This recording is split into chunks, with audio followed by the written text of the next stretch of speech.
Divorce পেপারে sign করে স্বামীর বাড়ি থেকে বেরিয়ে আসা অদ্রি।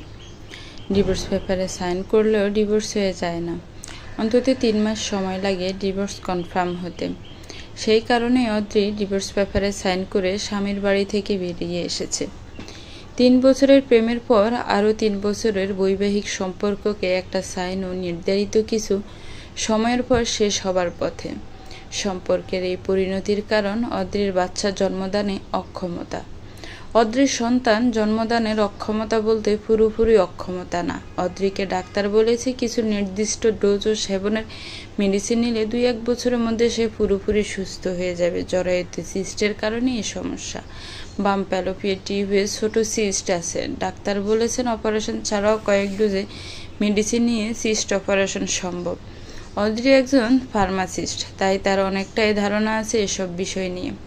অদ্রি রহমান, বাবা মায়ের 2 মেয়ের বড় মেয়ে।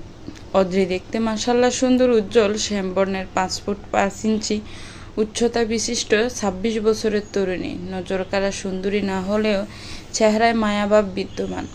অদ্রি যখন বিশ্ববিদ্যালয়ের 2য় বর্ষে, তখন তার প্রেমের সম্পর্ক গড়ে ওঠে বিবান নামের এক বিশ্ববিদ্যালয় ইকোনমিক্স বিভাগের 4র্থ বর্ষের এক যুবকের সাথে।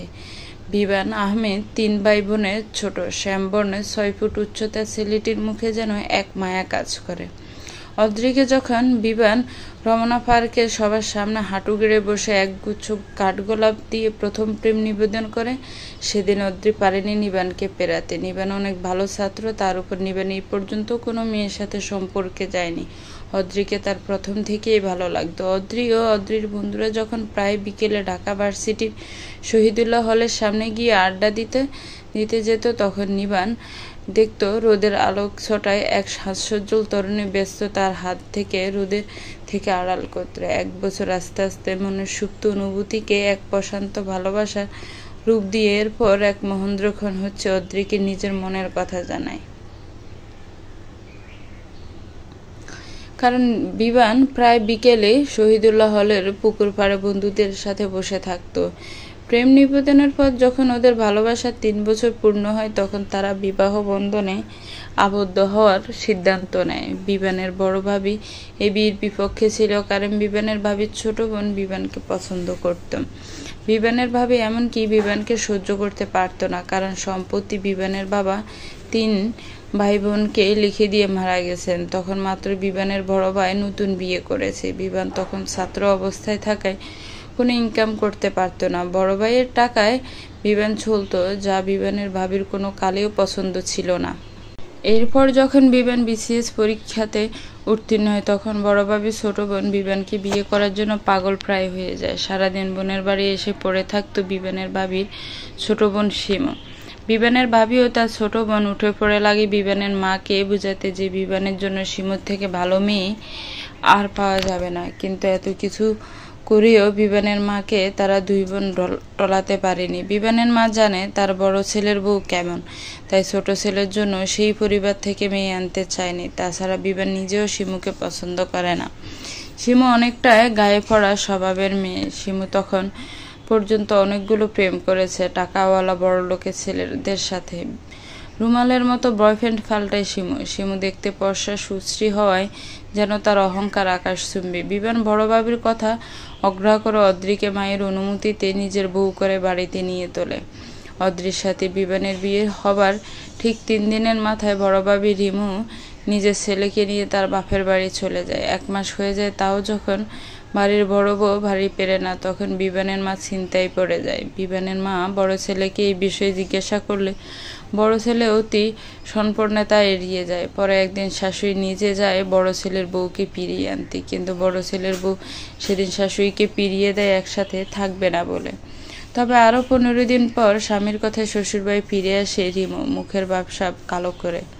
অদ্রি নিজের রুমে বসে একটা সংসার ভেঙে যাওয়া দেখে। অদ্রি বা কি করবে? বিবানও তার শাশুড়ির যেখানে শিমুকে পছন্দ না, তাহলে সেখানে করবে শিমু এই বাড়ির বড় ভাই ভাবি ও তাদের 3 বছরের ছোট ছেলেকে নিয়ে যেদিন নিজেদের জিনিসপত্র নিয়ে বাড়ি থেকে বের হয়ে যায় অন্যত্র খোঁজার জন্য, সেদিন অদ্রি দেখেছিল এক মায়ের আর্তনাদ, যে আর্তনাদ রু কাঁপিয়ে দেওয়ার ক্ষমতা রাখে। সেদিন শাশুড়িকে সান্ত্বনা দেওয়ার বাসা অদ্রি খুঁজে পায়নি। অদ্রির বিয়ের পর থেকে বিবানের বড় ভাইয়ের স্ত্রী রিমু যেন তাকে সহ্য করতে পারে না। বিয়ের পরের দিন বড় ভাবি রিমু অদ্রিকে নিয়ে ঘরভর্তি মেহমানের সামনে নিজের বোন শিমুর গায়ের রঙের সাথে তুলনা দিয়ে অপমান করেছে। সেদিন অদ্রির প্রথমবার মনে হয়েছিল গায়ের রং ময়লা হওয়া পাপ। অদ্রি সেদিন বড় ভাবির মুখের উপর একটুও শব্দ করেনি। নতুন বউ কিনা সে। বিয়ের পর যেই 3 দিন বাড়ির 2 ছেলের বউ একই বাড়িতে ছিল, সেই 3 দিন অদ্রি যেন নিজেকে প্রতিনিয়ত ছোট হতে দেখেছে। দিন শেষে অদ্রির অভিযোগের ফালা খুলে বসত বিবানের সামনে। বিবান বুঝত তার প্রিয়তম স্ত্রীর কষ্ট, তবুও বড় ভাই ও ভাবিকে কিছু বলতো না, কারণ তারা এটাকে ভালোভাবে নিবে না। স্ত্রীকে বুকে জড়িয়ে নিয়ে সান্ত্বনাটুকুই শুধু দিতে পারত, আর চেষ্টা করত নিজের ভালোবাসা দিয়ে অদ্রির দুঃখ মোচন করতে। তাছাড়া বিবানের মা নিজে এসে বিবান ও অদ্রিকে বলেছে কিছুটা মানিয়ে নিতে। উনি তার বড় ছেলেকে নিজের থেকে দূর করতে চান না। কোনো মাই চায় না তার প্রথম সন্তান তার থেকে দূরে থাক। অদ্রি বুঝতে পারত তার শাশুড়ির কষ্ট। তার শাশুড়ি ও স্বামীর মুখের দিকে তাকিয়ে বড়ভাবে সমস্ত লাঞ্ছনা মেনে নিত তবে মনে যদি থাকে কুশলতা, তাহলে কি সংসার জমে? ঠিক ভেঙে গেল এক মায়ের সংসার। আলাদা হয়ে গেল তার 2 ছেলে। বড় ভাই ও ভাবি আলাদা হয়ে যাবার পর অদ্রি নিজের ফার্মাসিউটিক্যাল কোম্পানির জবে জয়েন করে, যে জব সে বিয়ের কারণে 6 মাসের জন্য বন্ধ রেখেছিল। বিবান ও তার মা অদ্রিকে চাকরি করতে মানা করেনি। তারা দুজনেই মেয়েদের নিজ পায়ে দাঁড়ানোটাকে বিশ্বাস করে। অদ্রি জবে জয়েন করেছে এই কথাটা শোনার পর শিমু যেন হাতে ছাদ পাওয়ার অবস্থা। রিমুর সাথে সলা পরামর্শ করে শিমু বোনের শাশুড়ির কাছে এসে বোনের গুণগান ও বোনের রসায়ত্ব এসব নিয়ে বলা শুরু করে। অদ্রির শাশুড়ি শিমুর কথাকে পাত্তা দিত না প্রথমে। এভাবে কেটে যায় অদ্রি বিবানের বিয়ের 1 বছরের বেশি কিছু সময়। ভালোই চলছে বিবান ও তার মাকে নিয়ে অদ্রির সংসার। সকাল সকাল ফজরের সময় ঘুম থেকে উঠে অদ্রি রান্নাবান্না কাজ করে। সকালে নাস্তা বানিয়ে দুপুরের জন্য তরকারি রান্না করে অফিসের জন্য বের হয়ে যেত সকাল 7টা নাগাদ। বাড়ির অন্যান্য কাজের জন্য একজন 30 ছুটা বুয়া আছেন। শাশুড়ির যাতে কোনো সমস্যা না হয় সব দিকে খেয়াল রাখে অদ্রি। শাশুড়িও অদ্রিকে মেয়ের মতো দেখে। অদ্রি অফিসে যাবার পর প্রায় মাঝে মাঝে সকাল 10টা নাগাদ শিমু আসতো অদ্রির শাশুড়ির কান ভাঙাতে। যখন শিমু দেখলো সে সফল হচ্ছে না, তখন সে ছালে তার মুখ্যম ছাল। অদ্রি ও বিবানের বিয়ের তখন 1.5 বছর। তখন শিমু অদ্রির শাশুড়ির কানে তোলে অদ্রির বাচ্চা হয় না কেন সেটা। অদ্রির শাশুড়ি শিমুকে বলেছিল বাচ্চা না তার ছেলে ও ছেলের বউয়ের বিষয়, এবং সে এসব বিষয়ে তাদের কিছু বলতে চায় না। এসব শোনার পরেও কি শিমু চুপ করে থাকে? না, শিমু এবার অদ্রির শাশুড়ির কানে বলতে থাকে যে অদ্রির হয়তো কোনো সমস্যা আছে। অদ্রির শাশুড়ি প্রথমে এটাকে পাত্তা না দিলেও অনবরত শিমুর কান ভাঙানিতে প্রলুব্ধ হয়ে একদিন অদ্রিকে বলেই ফেলে বাচ্চার কথা। শাশুড়ির এহেন কথায় অদ্রি প্রথমে চমকে গেলেও পরে নিজেরও কেমন যেন লাগতে থাকে। তাই নিজেই যায় তার পরিচিত ডাক্তারের কাছে। ফার্মাসিস্ট হওয়ায় অনেক ডাক্তারের সাথে চেনা জানা আছে তার।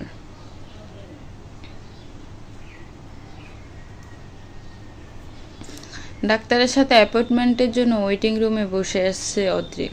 অদ্রির সারা শরীর মৃদু কম্পনে কম্পিত হচ্ছে বারংবার। ডাক্তারের কাছে চেক আপ করাতে এসেছে বাড়ির সবাইকে এই বিষয়ে অজ্ঞাত রেখে। অদ্রি নিজের স্বামী বিবানকে ওই ব্যাপারে কিছু জানায়নি, কারণ সে কখনো চায়নি বিবানের থেকে দূরে যেতে। অদ্রি মনে মনে ভালো কিছু আশা করছে, আর এখন বাকিটা আল্লাহর ইচ্ছা।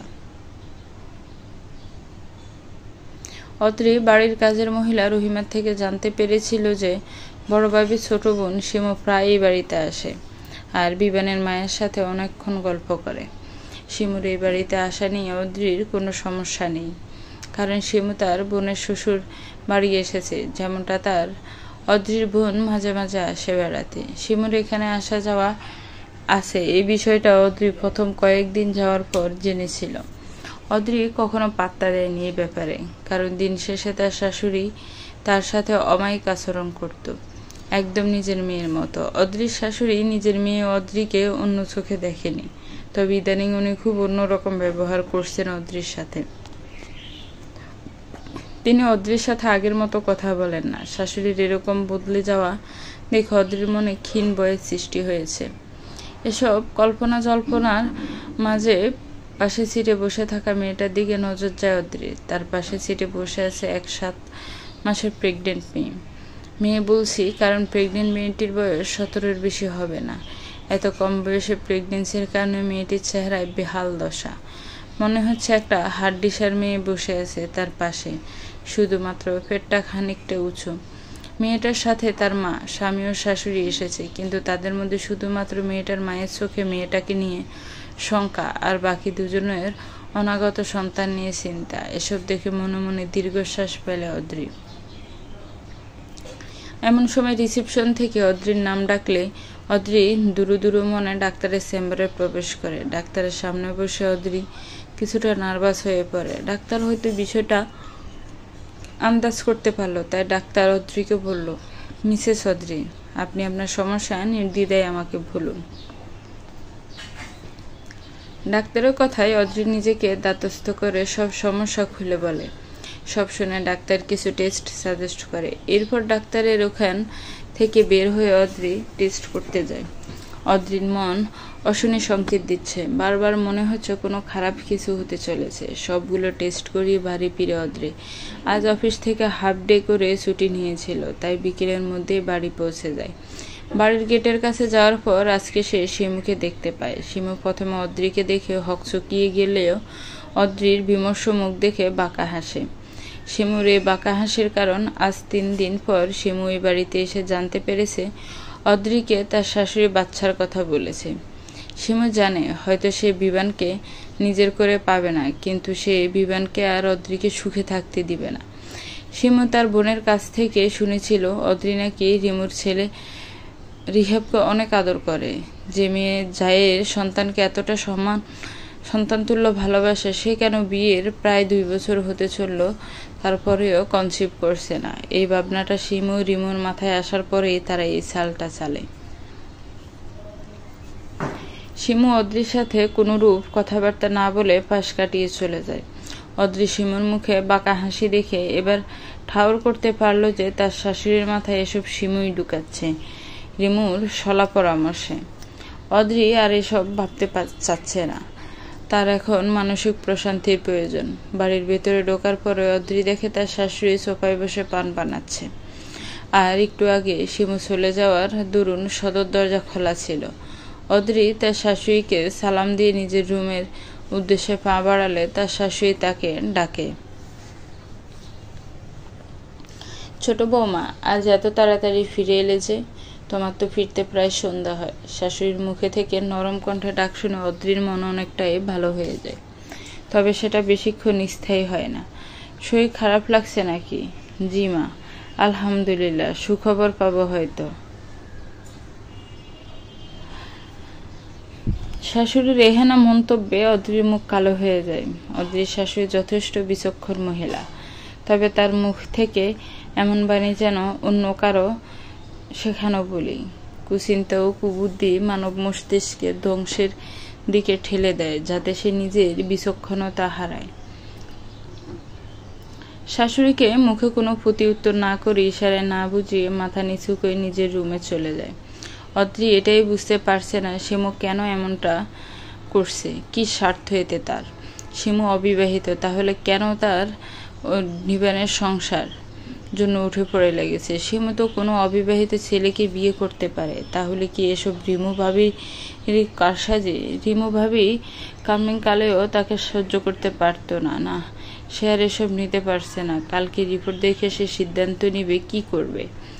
অদ্রি মাইন্ড ফ্রেশ করতে শাওয়ার নিয়ে আসরের নামাজটা আদায় করে অনেকক্ষণ ব্যালকনিতে বসে গ্রিলের ফাঁক দিয়ে বিস্তর রক্তিম সূর্যের বিলীন হওয়া দেখতে লাগে। মাগরিবের আজান পড়ার পরে অদ্রি ঘুম দেয়। তার শাশুড়ি নামাজের পরে অদ্রিকে নিয়ে চা খাবে বলে ডাকতে আসে, কিন্তু এসে অদ্রিকে ঘুমন্ত অবস্থায় দেখে আর ডাকে না। রাত 9টা নাগাদ বিবান বাড়ি ফেরে। মায়ের সাথে ড্রয়িং রুমে দেখা হয়ে যায়, তবে প্রতিদিনকার মতো অদ্রিকে দেখতে পায় না। নিজেদের রুমে যেয়ে অদ্রিকে এলোমেলো হয়ে ঘুমোতে দেখে ঠোঁটে ফুটে উঠে সূক্ষ্ম হাসি। মেয়েটাকে এলোমেলো অবস্থায় তার কাছে বেশ লাগে। ওয়াশরুম থেকে ফ্রেশ হয়ে অদ্রিকে আলতো করে ডাক দেয়। বিবানের আদর মিশ্রিত ডাকে চোখ ফিট ফিট করে খোলে। এরপর উঠে বসে বলে, কখন এলে? সরি, আমি ঘুমিয়েছিলাম। অদ্রির কথায় বিভান আলতো হাসে। মেয়েটা খুব সরল। তার সরলতার কারণে মা ও বউয়ের মাঝে সে সম্প্রীতি বজায় রাখতে পারে। বিভান আশ্বস্ত ভঙ্গিতে বলে, তুমি সেই সকালে রান্নাবান্না করে অফিসে যাও। এরপর অফিসে সারাক্ষণ প্রোডাকশন ম্যানুকালচারের কাজগুলো সূক্ষ্মভাবে পর্যবেক্ষণ করো, যাতে বিন্দু পরিমাণও ভুল না হয়। একটু ভুল হাজার হাজার মানুষের প্রাণ সংশয়ের কারণ হয়ে দাঁড়াবে। তারপর বাড়ি ফিরে রাতের জন্য হালকা কিছু রান্না করো। আর আজ একদিন একটু ঘুমোতে তোমাকে সরি ফিল করতে হবে না। উদ্রি পাখি। অদ্রির মনে যেন শীতল হাওয়া বয়ে যায়। বিভান সবসময় কেয়ারিং। সেদিন রাতে ওরা তিনজন প্রতিদিনকার মতো একসাথে খাবার খেয়ে ঘুমিয়ে পড়ে। পরের দিন সকালে আবার সেই প্রতিদিনকার মতো ব্যস্ত রুটিন। অদ্রির কোম্পানি কিছু নিউ ড্রাগ নিয়ে কাজ করছে। নিউ ড্রাগটা জার্মানিতে ইনভেন্ট হয়েছে। অনেক এক্সপেন্সিভ এই ড্রাগের ফর্মুলা। এই ড্রাগটা নিয়ে কাজ করার জন্য কিছু রিসার্চার ও প্রোডাকশনের অফিসার লাগবে। ড্রাগটা যেহেতু এক্সপেন্সিভ, তাই প্রোডাকশন অফিসাররা এগিয়ে আসতে ভয় পাচ্ছেন। বেলা 11টায় অদ্রির অফিসের ঠিকানায় হসপিটাল থেকে পার্সেল আসে। পিয়ন এসে যখন পার্সেলটা দিয়ে যায়, তখন অদ্রির হৃৎপিণ্ডের গতি যেন কয়েক গুণ বেড়ে গিয়েছে। কাঁপা কাঁপা হাতে পার্সেলটা ভিতর থেকে কালকের টেস্টের রিপোর্ট খোলার পর অদ্রির পুরো দুনিয়া যেন টলে উঠল। চোখে সবকিছু যেন ডুবন্ত প্রায় লাগছে। রিপোর্টে লিখে আছে, অদ্রির জরায়ুতে বাম ফ্যালোপিয়ান টিউবে সিস্ট আছে, তাই বেবি কনসিভ হচ্ছে না। তবে সঠিক চিকিৎসা নিলে সুস্থ হওয়া সম্ভব।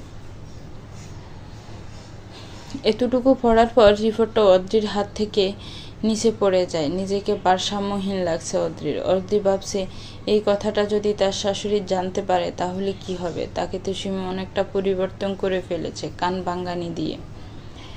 অদ্রির নিজের মনকে এবার শক্ত করে কিছু একটা ভাবে। যে কোনো উপায়ে যা কিছু করে বিভান যে তার ভালোবাসা, তার স্বামীকে একান্ত নিজের কাছে রাখার জন্য কিছু একটা ভেবে এরপর অফিসের নিউ ড্রাগটার জন্য বসের কাছে যেয়ে বলে, স্যার, আমি নিউ ড্রাগটা নিয়ে কাজ করতে ইচ্ছুক। Are you sure Adri? এটা অনেক রিস্কি প্রজেক্ট। তোমার থেকে উপরের পোস্টে সিনিয়র প্রোডাকশন অফিসাররা যেখানে এই ড্রাগ নিয়ে কাজ করতে আগ্রহী না, সেখানে তুমি কেন এত আগ্রহ দেখাচ্ছ? তাছাড়া আমি জার্মানি থেকে একজন রিসার্চার এবং প্রোডাকশন অফিসার আনার ব্যবস্থা করব ভাবছি। অদ্রির কথার পরিপ্রেক্ষিতে অফিসের বস অদ্রিকে বলে, কাল ক্ষেপে না করে অদ্রি আবার বলে, don't worry sir, I will handle. আমার বিশ্ববিদ্যালয় জীবনে আমি দায়িত্ব নিয়ে প্রজেক্ট রেডি করতাম বিভিন্ন ফার্মেসি সেমিনারের জন্য। ঠিক আছে অদ্রি, এই প্রজেক্টের জন্য তুমি ইন। বস এই কথা বলে চলে যেতে নিলে অদ্রি তাকে আটকিয়ে বলে, স্যার। ইয়েস, আমি অফিসে আমার জবে সেকশন চেঞ্জ করার কথা বলেছিলাম 6 মাস আগে। আমায় রিসার্চার হিসেবে কি নেওয়া যায়? I am sorry Adri, researcher হিসেবে তোমায় তার জন্য নিউ রিকোয়ারমেন্ট ফুলফিল করতে হবে। I am ready to fulfil. কিন্তু তুমি তো প্রোডাকশন অফিসার হিসেবে নিউ ড্রাগ প্রজেক্টে থাকছো। তাহলে? জি স্যার, আমি প্রোডাকশন অফিসার হিসেবে থাকব, তবে তার আগে আমি রিসার্চারের রিকোয়ারমেন্ট ফুলফিল করব। অদ্রির বস অদ্রির কথার ধরন বুঝতে না পেরে বলে, তুমি এক্স্যাক্টলি কি করতে চাইছো? আমার সবসময় নিউ কিছু নিয়ে কাজ করতে ভালো লাগে। আমি এই প্রজেক্টের পর একজন প্রফেশনাল রিসার্চার হিসেবে জয়েন করতে চাই এবং এই প্রজেক্টে আমাকে যেন রিসার্চ রিলেটেড কাজে রাখা হয়। অদ্রির বস শিওর হবার জন্য বলে, দ্যাট মিনস তুমি চাও তোমাকে যেন রিসার্চারের কাজে অল্প হলেও ইনভলভ রাখা হয়। হাসি ফোটে অদ্রির মুখে। জি স্যার, আপনি আমার উপর ভরসা করে দেখতে পারেন। ওকে, অ্যাজ ইউ উইশ। তুমি প্রোডাকশন অফিসার হয়েও রিসার্চের কাজে ইনভলভ থাকবে। বস হলে যেতে নিয়েও আবার বলে, must be sure, don't lose my expectation. তুমি আমার ছোট বোনের মতো এবং আমি জানি তুমি কিছু ভেবেই বলছো। আমি তোমার উপর ভরসা করতে পারি। বস চলে যায় আর অদ্রির মুখে ফুটে ওঠে রহস্যময় হাসি। অদ্রি উক্তি করে আপন মনেই বলে, বারে বারে ঘুঘু তুমি খেয়ে যাও দান, শেষবার আমি তোমার বদিব পরাণ। হেসে উঠে চলে যায় নিজের কাজে। সেদিন বাসায় গিয়ে আগের মতো থাকতে লাগে। অদ্রি কাউকেই কিছু জানায়নি এ ব্যাপারে। তাছাড়া বিবেন এখনো বাচ্চা নেওয়ার বিষয়ে কোনো কথা বলেনি। তবে এখন বলেনি তো কি হয়েছে, ভবিষ্যতে বলবে না তার কি গ্যারান্টি। তবে অদ্রি আস্তে আস্তে সবকিছু নিজ কন্ট্রোলে নিয়ে আসছে এবং অতি দ্রুত সে নিজের নির্ধারিত লক্ষ্যে পৌঁছিয়ে যাবে। অদ্রি জোরে সিস্টা ফ্যালোপিয়ান টিউবের একটু ভেতরের দিকে, তাই সময়টা একটু বেশি লাগবে। তবে হতাশ হবার কিছু নেই। এই বিষয়টা অদ্রি নিজেও জানে। ডাক্তারের পরামর্শ মোতাবেক সে মেডিকেশন নিচ্ছে এবং বিয়ের পর যে কিছুটা ওজন বেড়ে গিয়েছিল সেটাকে কমানোর চেষ্টায় আছে। এদিকে শিমু কিছুদিন পর পর আসে আর বিবানের মায়ের কানে সে কথা তোলে। বিবানের মা মাঝে মাঝে বিরক্ত হয়ে অদ্রিকে কথা শোনায়। অদ্রি বুঝতে পারছে যে শিমু তার স্নেহময়ী শাশুড়ির মনে তার জন্য তিক্ততা ও বিষ ভরে দিচ্ছে। এত সব জানা পরেও অদ্রি চুপ করে আছে, কারণ সে সঠিক সময়ের অপেক্ষায় অপেক্ষমান। অদ্রি কোনো কাঁচা কাজ করে না। ফার্মেসি নিয়ে তার পড়াশোনার মূল উদ্দেশ্য ছিল সায়েন্টিস্ট হওয়া। অদ্রি সায়েন্স হয়ে এখন কিছু নিয়ে রিসার্চ করতে চায়, যা তাকে সাফল্যের দ্বারপ্রান্তে নিয়ে যাবে। হসপিটাল থেকে রিপোর্ট পাওয়ার 3 মাস অতিক্রম করে ফেলেছে। এখন অদ্রি ও বিবানের বিয়ে 2 বছর 2 মাস চলে। অদ্রি নিয়ে প্রজেক্টের কাজ খুব মনোযোগ দিয়ে করে। কোনো রকম ভুল সে করতে নারাজ। এই নিয়ে ড্রাগটাই নির্ধারণ করবে অদ্রির পরিকল্পনার বাস্তবায়ন। ইদানিং শাশুড়ি বাচ্চা নিয়ে কথাবার্তা যেন বেড়েই চলেছে। অদ্রি জানে এটা স্বাভাবিক। সব সংসারে শাশুড়ি বাচ্চার জন্য বলতে থাকে বিয়ের কিছু সময় পর থেকে। সেদিক দিয়ে অদ্রির শাশুড়ি অনেকটাই সহনশীল। শিমু ও শিমুর কুচক্রের কারণে তার শাশুড়ি দিন দিন অসহনীয়শীল হয়ে যাচ্ছে। যে শাশুড়ি এতদিন অদ্রিকে মেয়ের মতো দেখত, ভালোবাসত, আর সেই শাশুড়ি তাকে ছেলের বউয়ের অন্যথায় কিছু ভাবতে পারছে না। অদ্রি জানে রিমু ভাবির সম্পত্তির প্রতি লোভ বেশি। সম্পত্তির লোভের কারণে নিজের কুয়ো শেষে বেড়ানো বোনের সাথে দেবরের বিয়ে দিতে উঠে পড়ে লেগেছিল। শেষ পর্যন্ত সফল হয়নি। তবে বিয়ে দিতে সফল না হলে এখন ঘর ভাঙার চেষ্টা চালিয়ে যাচ্ছে। আর বড় ভাই, সে তো বউ যাহা বলে সব সত্য মনে। এক কথায় তার বউকে তার একমাত্র ছেলে রিহাবকে ছেড়ে চলে যাবার ভয় দেখায়। যদি তার বিরুদ্ধে কিছু বলে তো। বড় ভাই জানে না যে তার বউ ও শালিক কি ষড়যন্ত্র করছে। মা ছোট ভাইয়ের সাথে যোগাযোগটা আছে এবং কোনো উৎসব মুখর পরিবেশে সে নিজের স্ত্রী ও ছেলেকে নিয়ে মা, ছোট ভাই ও ছোট ভাইয়ের স্ত্রীর সাথে পালন করতে আসে। অদ্রি আইসোলেটেড ল্যাবে দাঁড়িয়ে কেমিক্যাল মিক্স করছে। 2 মাস হলো সে একই কোম্পানির রিসার্চ অ্যান্ড ডেভেলপমেন্টে বিভাগে জয়েন করেছে। তবে ড্রাগটার জন্য সে কোম্পানি হায়ার অথরিটি থেকে পারমিশন নিয়েছে, যাতে তাকে প্রোডাকশন অফিসার থেকে রিমুভ না করে। পারিশ্রমিক সে প্রোডাকশন অফিসারের মতোই নেবে যতদিন না ড্রাগটা মার্কেটে আসছে। কেমিক্যাল মিক্স করার সময় অদ্রি এক দৃষ্টিতে তাকিয়েছে কেমিক্যালের যে রিয়াকশন হচ্ছে সেটার দিকে। অদ্রির চাহনি খুব শান্ত, যাকে বলে হিমশীতল দৃষ্টি। কিছু মানুষ ঠান্ডা মাথায় কাজ করে আর তারাই তাদের লক্ষ্যে বিনা বাধায় পৌঁছায়। সেরকম মানুষের কাতারে অদ্রি নিজেও পড়ে। শীতল মস্তিষ্কের মানুষরা ভয়ঙ্কর হয়, কিন্তু বাহির থেকে তাদের দেখলে সাদাবাটাই মনে হয়। এরা কোনো কাজ করে যদি স্বেচ্ছায় কোনো নিশান না ছাড়ে তাহলে তাদের ধরা খায় না। তারা তখনই ধরা পড়ে যখন তারা অনেক বড় প্রতারণার শিকার হয়। শীতল মস্তিষ্কের মানুষদেরকে লাই ডিটেক্টর টেস্টের মাধ্যমে ধরা যায় না, কারণ ওসব মানুষ নিজেদের মাথায় আগে থেকে সব কিছু গুছিয়ে রাখে। সাধারণ মানুষ যেমন মিথ্যা বলতে গেলে চোখে চোখ রাখতে পারে না, হাতের আঙ্গুল ঘুরতে থাকে বা কোনো কাজ করতে থাকে শুধুমাত্র যাতে সত্য ধরা না পড়ে তার জন্য। শীতল মস্তিষ্কের মানুষ এমন মাইন্ড বাইডারফে কাজ করে মিথ্যা বলার সময়, তবে সেটা কাউকে বুঝতে দেয় না। এরা অনেক সময় সাইকো বা পাগল হয়ে যায় আর নিজ থেকে আত্মসমর্পণ করে। এদের এই রকম পরিণতির কারণ হয় অতিরিক্ত সিক্রেট নিজের মস্তিষ্কে জায়গা দেওয়ার কারণে। এবং হিউম্যান সাইকোলজি মোতাবেক এরা অনেক সময় অতিরিক্ত ক্রাইম করে নিজের কাছেই শেষ পর্যন্ত নিজেকে শেষ করার পরিকল্পনা করে। অদ্রি টেস্ট টিউবে কেমিক্যালটা রহস্যময়ভাবে দেখছে। এই কেমিক্যালটা তাত্ত্বরূপে তাস হিসেবে কাজ করবে। It will decide our future and her love.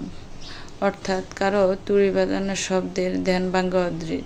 Test টিউবটা হাত থেকে রেখে দেয় সুরক্ষিত জায়গায়। অদ্রির কলিগ অদ্রিকে বলে, তো মিসেস অদ্রি কি ভাবছেন হাতে টেস্ট টিউব নিয়ে?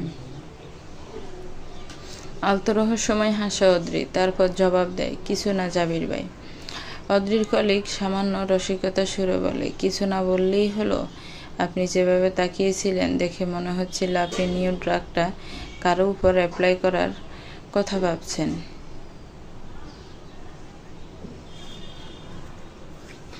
জাবিরের কথা একটু বিচলিত হলো না অদ্রি এবং মুচকি হেসে বলল, আপনি দেখি বুঝে গেলেন। আমিও ভাবছি কার উপর এটা অ্যাপ্লাই করা যায়। জাবিরের মুখ দেখে অদ্রির মনে হলো জাবির সামান্য ভয় পেয়ে গেছে। হাসলো অদ্রি, এরপর আবার নিজের কাজে মন দিল। জাবির স্বভাবত ভীতু, সে এই ড্রাগটা নিয়ে রিসার্চ করতে চায়নি, কারণ সে এখনো বিয়ে করেনি। ড্রাগটা যেহেতু পুরুষদের পুরুষত্ব কিছু নির্দিষ্ট সময়ের জন্য আকর্ষণ করার জন্য, এই ড্রাগটা কোনো পুরুষের শরীরে ইনজেক্ট করলে বা কোনোভাবে শরীরে প্রবেশ করলে সেই পুরুষ একটা নির্দিষ্ট সময়ের জন্য নিজের সিমেন দ্বারা কোনো নারীকে প্রেগনেন্ট করতে পারবে না।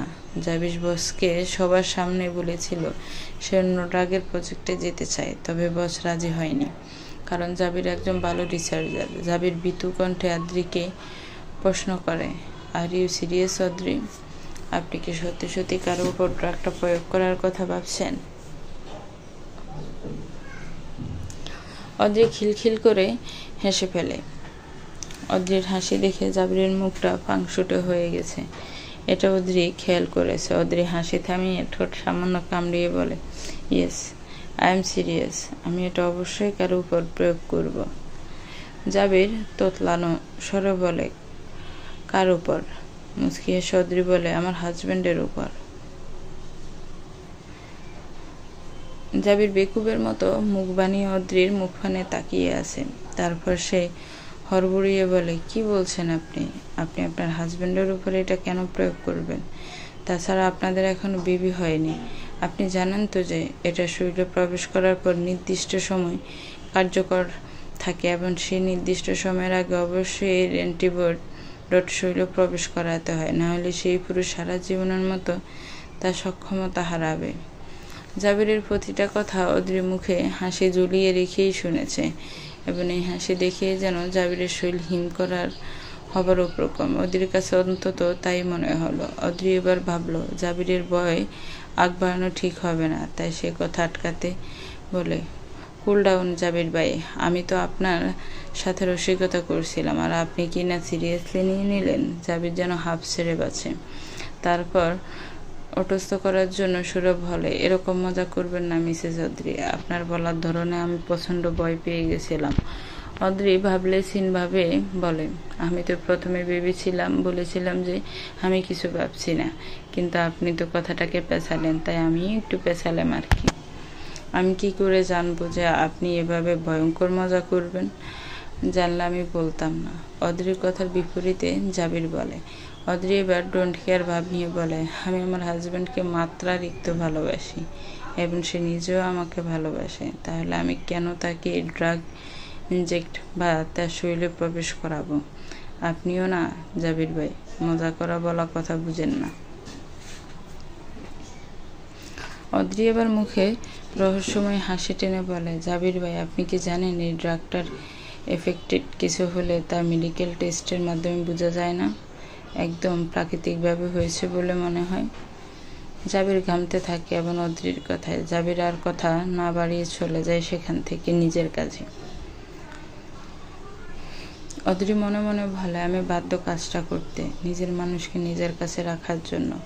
তাছাড়া এই ড্রাগটা আমি বিবানকে দিব এবং মেয়াদ শেষ হবার আগে অ্যান্টিডোট দিয়ে দেব, তাহলে রিমুভাবের পরিকল্পনা বাস্তবায়ন হবে না।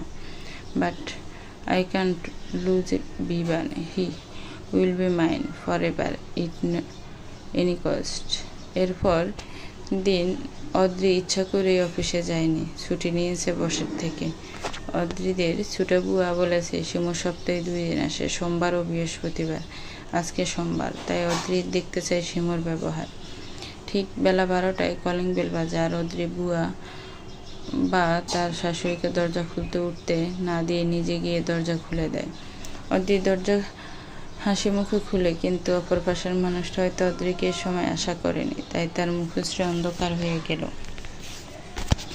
শিমু কি পরিকল্পনা নিয়ে এসেছিল তা আজকে অদ্রি কিছুতেই সফল হতে দেবে না। অদ্রি শিমুর সাথে গল্প জেরে দিয়ে বসেছে। অদ্রির শাশুড়ি, সেও হাসি মুখে ওদের সাথে কথা বলছে, কিন্তু শিমু সে বারবার উসখুস করছে অদ্রির শাশুড়িকে একটু একা পাওয়ার জন্য। অদ্রি সে আজকে বুয়াকে সব বুঝিয়ে দিয়েছে যাতে তাকে সাহায্য করে। দুপুরের খাবার খেয়ে অদ্রির শাশুড়ি নিজের রুমে ঘুমাতে চলে যায়। শিমু সেটা দেখে নিজেও যেতে নেয়, কিন্তু তখনই তার পথ রোধ করে দাঁড়ায় অদ্রি শিমুকে হাসি মুখে বলে, শিমু চলো না আর একটু গল্প করি। শিমু ভাবি থাকলে তার সাথে গল্প করতে পারতাম, কিন্তু এখন নিজের জীবনটাকে রোবটের মতো লাগে। সারাদিন অফিস করে রাতেই একটু সময় পাই, আর সেটা বিবেনের সাথে কোয়ালিটি টাইম স্পেন্ড করি। গার্লস টপিকে তো এখন কথাই হয় না কারোর সাথে। আজ অনেকদিন পর কাউকে পেয়েছি, চলো ছাদে যাই। কথাগুলো বলে অদ্রি ছাদের উদ্দেশ্যে পা বাড়ায়। অজ্ঞতা শিমুকে অদ্রির সাথে যেতে হয়। অদ্রিও বিবানের বিয়ের 2.5 বছর হয়েছে। অদ্রির শাশুড়ি বিবানকেও বাচ্চা নেওয়ার কথা বলেছে 2-3 বার, তাই বিবান ভাবলা আজকে অদ্রিকে বলবে বাচ্চা নেওয়ার কথা।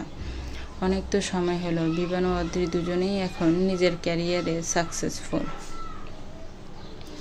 1 সপ্তাহ আগে অদ্রির নিউ ড্রাগ প্রজেক্ট সাকসেসফুলি শেষ হয়েছে, তবে ড্রাগটা এখনই বাজারজাত করবে না।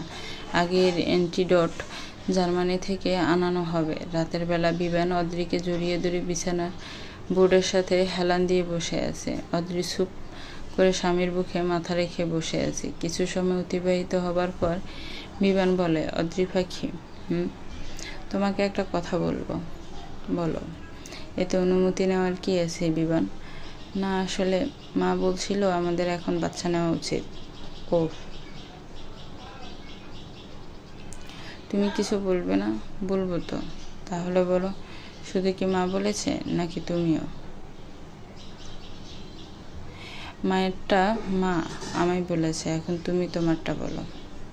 বিবান বুক ভরে শ্বাস নেয়, আর অদ্রি বিবানের বুক থেকে মাথা উঠিয়ে বিবানের মুখের দিকে তাকিয়ে আছে।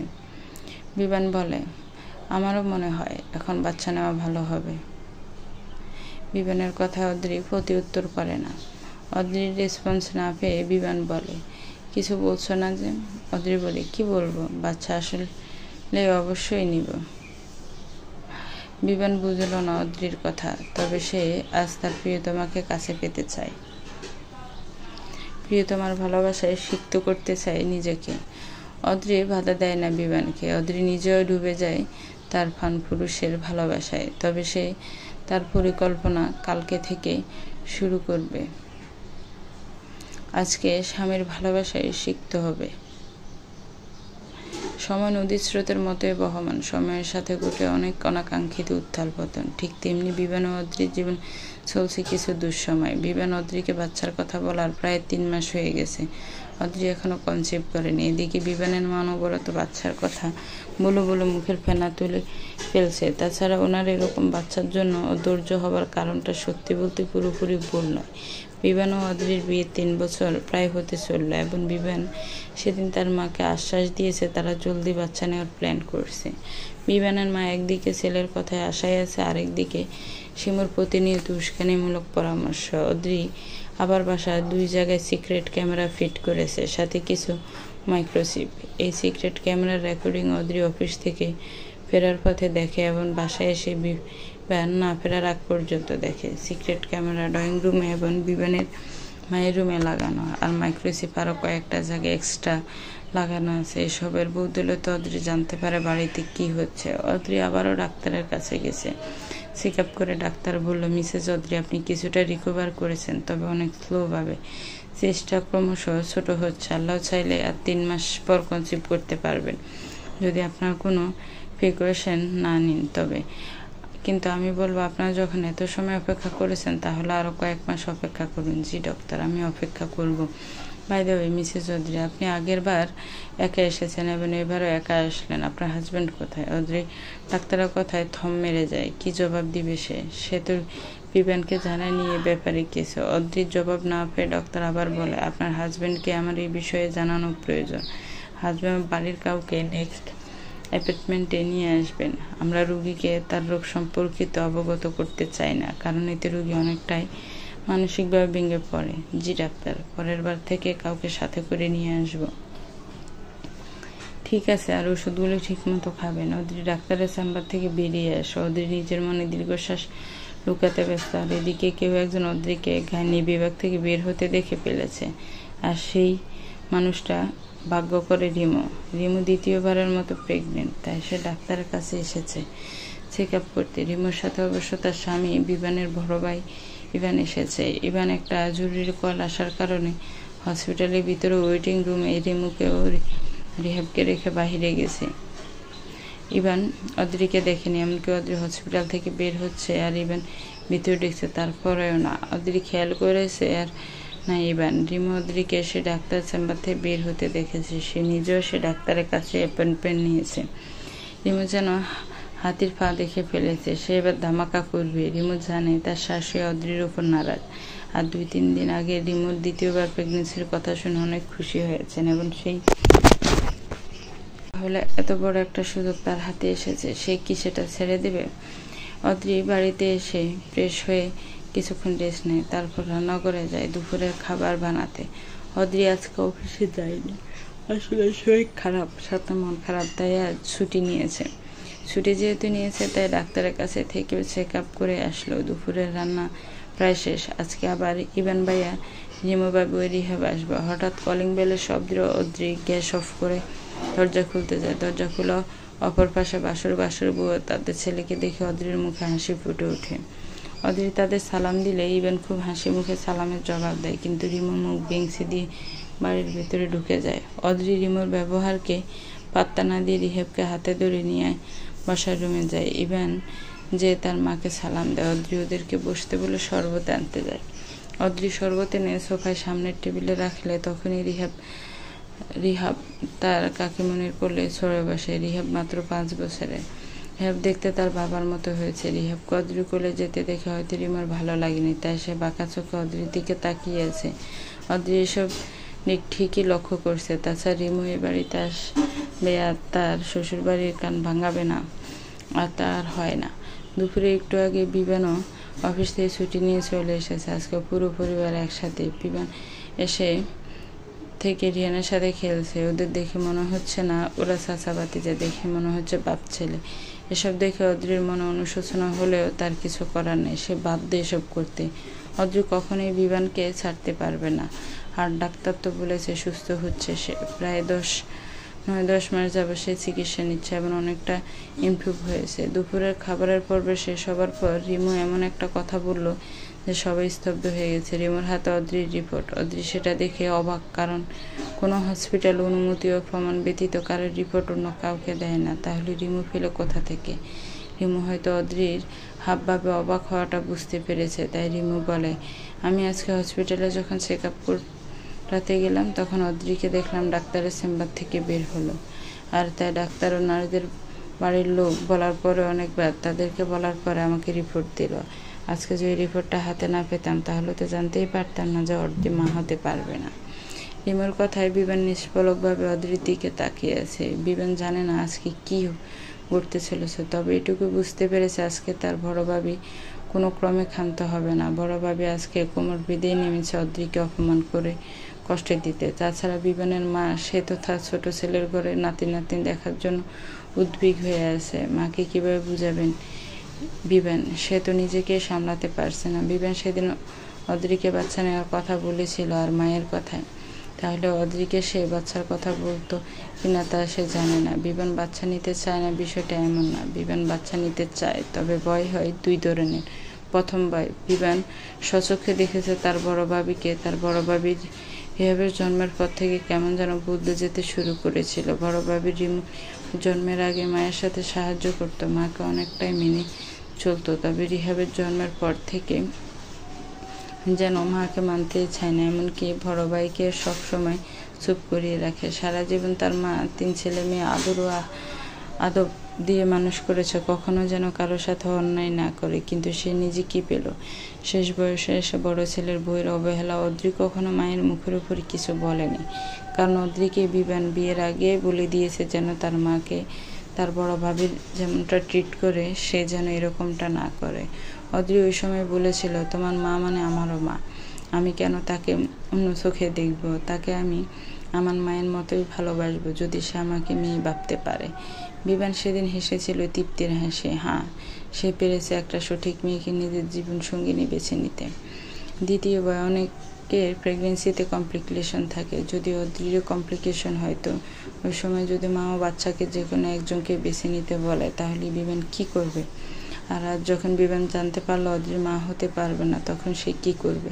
বিবান জানে তার মা ইদানিং কয়েক মাস যাবৎ অদ্রিকে বাচ্চা নিয়ে অনেক কথা বলেছে। অদ্রি তাও মায়ের উপর একটা কথাও বলেনি। বিবান বুঝতে পারতো অদ্রির মন খারাপ, কিন্তু সে কি করবে? তাও অদ্রির মন ভালো করার জন্য যা লাগে তাই করত। হঠাৎ আবার রিমু বাবির কথায় নীরবতা পতন ঘটে। রিমু বাবি বলে, একটা ভাজা মেয়েকে আমাদের বিবানের গলায় ঝুলিয়ে দিয়েছে এই মেয়ের পরিবার। বিবান এতক্ষণ যাবৎ তার স্ত্রীকে ইশারাতে থামতে বলছিল, কিন্তু এখন মা, ছোট ভাই ও ভাইয়ের বউয়ের মুখের দিকে তাকিয়ে রিমুকে একটা ধমক দেয়, চুপ করে রিমু, তোমাকে কতক্ষণ যাবৎ বুঝাচ্ছিলাম যে এগুলো বলো না, কিন্তু তুমি তাও বলে যাচ্ছ। কেন আমি চুপ করব? কেন? এই মেয়েটা মা হতে পারবে না তো এটা কি আমার দোষ? এই মেয়েটার জন্য আমার বোনকে মুখের উপর অপমান করেছে বিবান। এই মেয়েটার থেকে আমার বোন অনেক কোন অংশে কম? ইবান যেন ওই রিমুর কথার কোনো তালগোল পাচ্ছে না, তাই বলে, এখানে তোমার বোন কেন আসছে রিমু? আমরা সবাই জানি বিবান অদ্রিকে বিয়ের 3 বছর আগে থেকে ভালোবাসতো, আর তখনও তোমার সাথে আমার বিয়ে হয়নি। আর না তোমাকে বা তোমার বোনকে আমরা 2 ভাই চিনতাম। রিমু হয়তো খেপে যায়, তাই ইবানকে বলে, ওহো, তুমি এখনো ওই মেয়েটার পক্ষ নিবে? তোমার মা ভাই কি কম ছিল যে এখনো তুমি? ইবান বুঝতে পারছে না রিমুকে সে কিভাবে বলে বুঝাবে। ওর মধ্যেই তাদের মা বলে ওঠে। ইবান বুঝতে পারছে না রিমুকে সে কিভাবে বলে বুঝাবে। এর মধ্যে তাদের মা বলে ওঠে, তোমরা সবাই একটু থামো। আজ ছোট বৌমা, তুমি আমাদের এই বিষয়ে জানাওনি কেন? শাশুড়ির কথায় রিমু চুপ করে গেলেও মনে মনে সে যে খুশি তা তার হাবভাবে লক্ষণীয়। অদ্রি লম্বা শ্বাস নেয়, তারপর বলে, মা, ডাক্তার আমাকে সরাসরি বলেনি যে আমি মা হতে পারবো না। ডাক্তার বলেছে আমার বাম ফ্যালোপিয়ান টিউবে সিস্ট আছে এবং সেটা অপসারণ করা সম্ভব নিয়মিত মেডিকেশনের মাধ্যমে। আমি 9 মাস যাবৎ মেডিসিন নিচ্ছি এবং আজকে ডাক্তার বলেছে আর 3 মাস পর আমি বেবি কনসিভ করতে পারবো। তবে আরও কয়েক মাস যদি অপেক্ষা করি তবে ভালো। আপনাদের বলিনি যাতে আপনারা টেনশন না করেন, তার জন্য আমি সরি। অদ্রি কথাটা বলে চুপ হয়ে যায়। বিবান যেন অদ্রির কথায় নিজের জান ফিরে পায়, কারণ তার মনে ভয় হচ্ছিল যদি তার মা অদ্রিকে ছেড়ে দিতে বলে। সে তো অদ্রিকে ভালোবাসে। তার মনে অদ্রির জায়গায় অদ্রি আর তার মায়ের জায়গায় মা। অদ্রির কথায় তার শাশুড়ি আর কিছু বলে না। তবে রিমু, তার চোখ মুখ দেখে মনে হচ্ছে সে রাগে কটমট করছে, আর অদ্রি সেই হাবভাব দেখে মনে মনে আওড়ায়, তুমি চলো ঢালে ঢালে, তো আমি চলি পাতায় পাতায়। এরপর মনে মনেই বলে ওঠে, রিমু ভাবি, আপনার প্রতিটা সালের জন্য আমার কাছে তা কাটার জন্য সাল রেডি, দেখি আর কি করতে পারেন। অদ্রির শাশুড়ি তার বড় ছেলে ও ছেলের বউকে বলে, তোমরা না হয় এখন এই বাড়িতে চলে এসো, যতদিন না পর্যন্ত বোমার ডেলিভারি হয়। রিমু তো মহা খুশি, অন্তত তার মুখ দেখে তাই মনে হচ্ছে। রিমু খুশিতে গদমদ হয়ে কিছু বলতে নিবে, তার আগে ইভান বলে, না মা, আমরা আসবো না। রিমু তো আলাদা বাসা নিয়েছে নিজের মতো করে থাকতে, আর অদ্রির সাথে ওর জমে না বলে। তাছাড়া সত্যি বলতে রিমু এমনিতে অদ্রির সাথে বিয়ের পর থেকে ভালোভাবে কথা বলেনি, আর এখন তো রিমু অদ্রিকে প্রতিনিয়ত কথা শোনাতে ছাড় দিবে না। আমি তো রিমুকে চিনি, সে এখানে আসলে পরিবারে অশান্তি ছাড়া আর কিছু হবে না। রিমু সারাদিন বসে থাকবে অদ্রির দোষ খুঁজে বের করতে। আমি চাই না আমার বউয়ের জন্য আমার ছোট ভাইয়ের সংসারে সমস্যা হোক। আমার মাকে তো আমি আমার সাথে রাখতে পারিনি আমার বউয়ের জন্যই। সেখানে যখন আমার মা তার ছোট ছেলে ও ছেলের বউয়ের সাথে ভালো আছে, তাহলে সেই সংসারে ঝামেলা হোক আমি চাই না। রিমো নাকের ফাটা ফুলিয়ে ইভানের দিকে তাকিয়ে আছে। ইভান রিমোর রক্তচক্ষু দেখেও কোনো প্রতিক্রিয়া করল না।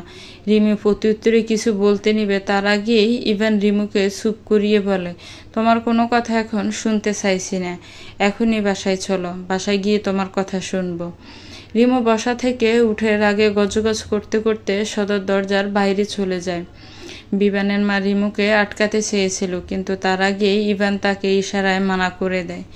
অদ্রি তার ভাসুরকে ধন্যবাদ জানায় তার জন্য, রিমু ভাবিকে বোঝানোর জন্য। ইভান তার মা, ভাই ও ভাইয়ের বউয়ের উদ্দেশ্যে বলে, তোমরা হয়তো ভাবছ আমি আমার বউয়ের কথায় উঠে বসি, তাই বাড়ি ছেড়ে ভিন্ন বাসা নিয়ে থাকছি, কিন্তু না, আমি ভিন্ন বাসা নিয়ে থাকছি কারণ রিমুর কারণে। সংসারে মনোমালিন্য সৃষ্টি হবে, তাই আমি ওর আলাদা বাসা নেওয়ার ব্যাপারে রাজি হয়েছি। আমার মাকে তো আমি আমার বউয়ের কাছে শান্তিতে রাখতে পারলাম না, তাই যদি আমার মা তার ছোট ছেলের বউয়ের কাছে মায়ের মর্যাদা পায়, তাহলে কেন আমি বাধা সৃষ্টি করব? আমার মা তার এক ছেলের বউয়ের কাছে তো সুখে থাকবে। কথাগুলো বলে ইভান মলিন হেসে ছেলেকে নিয়ে সবার থেকে বিদায় নিয়ে চলে যায়। বিয়ের 3 বছর পূর্ণ হয়েছে কিছুদিন আগে অদ্রি ও বিভানের।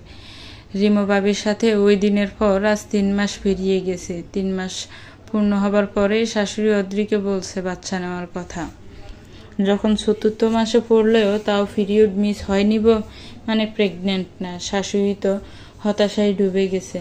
আর এদিকে রিমো প্রায় প্রতিদিনই খবর রাখে। শিমু ও রিমো বিভানের মায়ের কানে এবার অদ্রিকে ডিভোর্স দেওয়ার কথা তুলে। বিভানের মা আরও 1 মাস অপেক্ষা করার কথা বলে। রিমো যেদিন সবাইকে সব জানিয়েছে, সেই দিনের পর 5 মাস কেটে গেছে। এবার আর বিভানের মা অপেক্ষা করবেন না। তার মনে এটাই ঢুকানো হয়েছে যে অদ্রির আর বাচ্চা হবে না। বিভান তার মাকে অনেক বুঝিয়েছে যে অদ্রির এ তো কোনো দোষ নেই। বিভান যেহেতু এটুকু সময় অপেক্ষা করতে পেরেছে, তো সে আরও অপেক্ষা করতে পারবে। এদিকে শিমু অদ্রির শাশুড়ির কাছে এসে তার হাতে ডিভোর্স পেপার দেয় বলে এটাতে অদ্রিও বিভানের সাইন নিয়ে নিতে। শিমুর সাথে এটাও বলেছে সে এখনো বিভানকে বিয়ে করতে রাজি আছে। বিভান তার মাকে বুঝাতে পারেনি, আর অদ্রিকে সে বলেছে যেন একটু সহ্য করে, কারণ এই বয়সে মাকে একা রেখে সে অদ্রিকে নিয়ে চলে যেতে পারবে না। অদ্রি বিনিময়ে হাসি দেয়। অদ্রির মনে বিভানের জন্য ভালোবাসা আরও বেড়ে যায়। যখন বিভান তার মাকে নিয়ে কোনো কম্প্রোমাইজ করতে রাজি হয় না, তখন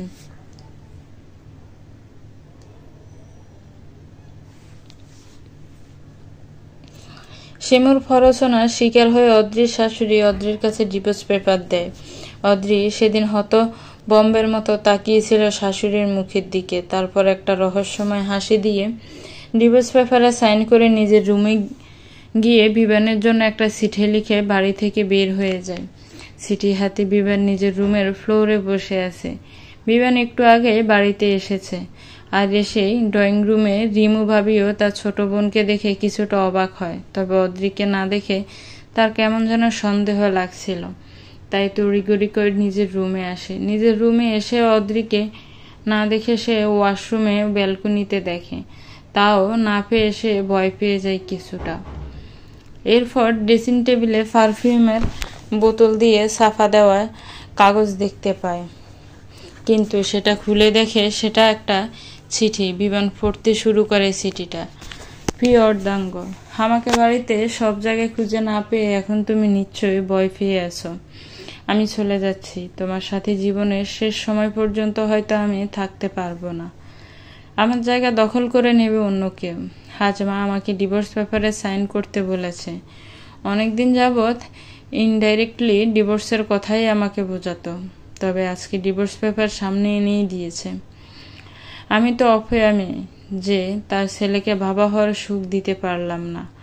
মা নিশ্চয়ই তোমার জন্য কোনো মেয়ে দেখে রেখেছে, তাই আজ আমাকে ডিভোর্স পেপারে সাইন করতে বলল।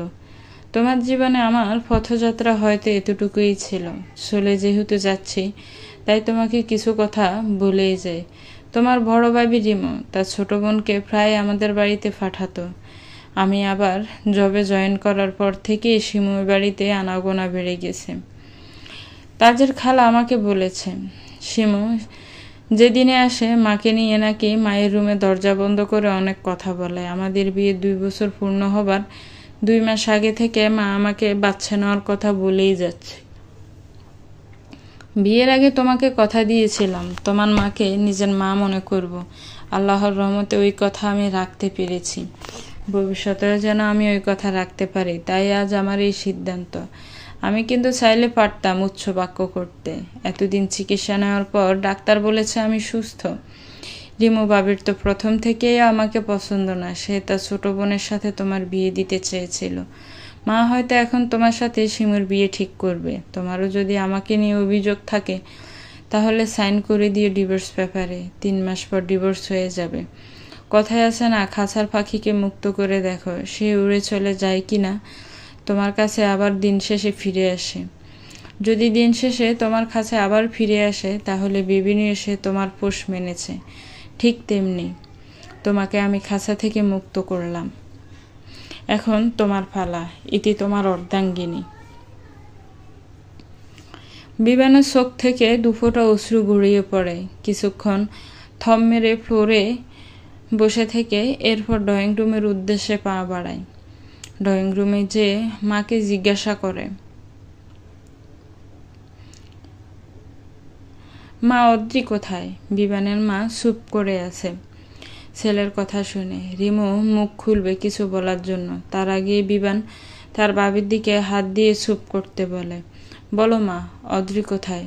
তোমরা কি করেছে যে অদ্রি বাড়ি ছেড়ে যেতে বাধ্য হয়েছে?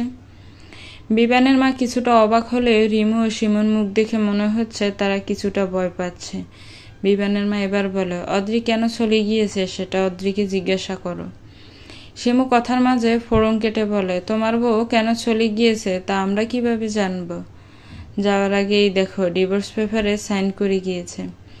এসব মেয়েদের আমার খুব জানা আছে। এরা নিজেদের স্বার্থ হাসিল না হলে সব কিছু করতে পারে। যখন দেখলো নিজে বাচ্চা জন্ম দিতে পারছে না তখনই নিজের থেকে কেটে পড়লো যাতে সব দোষ আমাদের পড়ে। রিমু সেও নিজের বোনের কথায় তাল মিলিয়ে বলে, অদ্রি ইচ্ছে করে এতদিন তার সমস্যার কথা জানায়নি যাতে সে তোমাকে আরো বশ করে নিতে পারে। এই মেয়েটাকে আমার প্রথম থেকে ভালো লাগতো না। এই মেয়ে যে সুবিধার না তা বোঝাই যাচ্ছিল। আজকে মা একটু কথা শোনানোতে ডিভোর্স পেপারে সাইন করে চলে গেল। অন্যান্য মেয়েদের দেখো মাটি কামড়ে শ্বশুর বাড়িতে পড়ে থাকে, আর এই মেয়ের দেমাগে যেন মাটিতে পা পড়ে না। বিমান চোখ বন্ধ করে এতক্ষণ শুনলে, এরপর সামনে টি টেবিলে কিছুটা জোরে লাথি দিয়ে সরাতে এতে সোফায় বসে থাকা 3 জন হকচকিয়ে যায়। বিমান তার ভাবিকে উদ্দেশ্য করে বলে, ভাবি আপনি আমার বড় ভাইয়ের বউ হিসেবে আমি আপনাকে সম্মান করি। আপনার সাথে আমার সম্পর্ক শুধু দেবর ভাবি, এর থেকে বেশি কিছু না। পূর্বে ছিল আমার, পরবর্তীতে আমি যেমন আপনার ও আপনার ভাইয়ের সম্পর্কের মধ্যে নাক গলাই না, ঠিক আমাদের সম্পর্কের মাঝে নাক গলাবেন না। রিমন মুখ অপমানে থতমত ভাব। এবার বিমান শিমুকে উদ্দেশ্য করে বলে, শিমু তুমি কি করছো সেটা আমি পুরোপুরি না জানলেও আন্দাজ করতে পারি। তোমার বোন যখন আমাদের বাড়ি ছেড়ে আমার ভাইকে নিয়ে ভিন্ন হয়ে গেল, সেখানে তোমার কি এই বাড়িতে প্রতিনিয়ত আসাটা মানায়?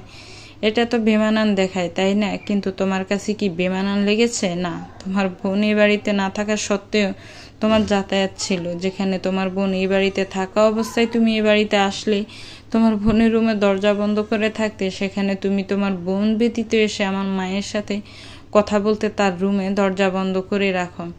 যেখানে তোমার বড় বোনের আমার মায়ের প্রতি কোনো দয়া মায়া নেই, সেখানে তোমার এত দয়া মায়া দেখানোটা কি এমন হয়ে যায় না যে মায়ের চেয়ে মাসির দরদ বেশি? শিমুকে এভাবে কথা শোনানোতে রিমু খেপে উঠে বলে, বিবান তুমি কিন্তু আমার বোনকে অপমান করছো। তোমার বউ চলে গেলে আমার বোনের কি দোষ? শিমু কি বলছে তোমার বউকে চলে যেতে?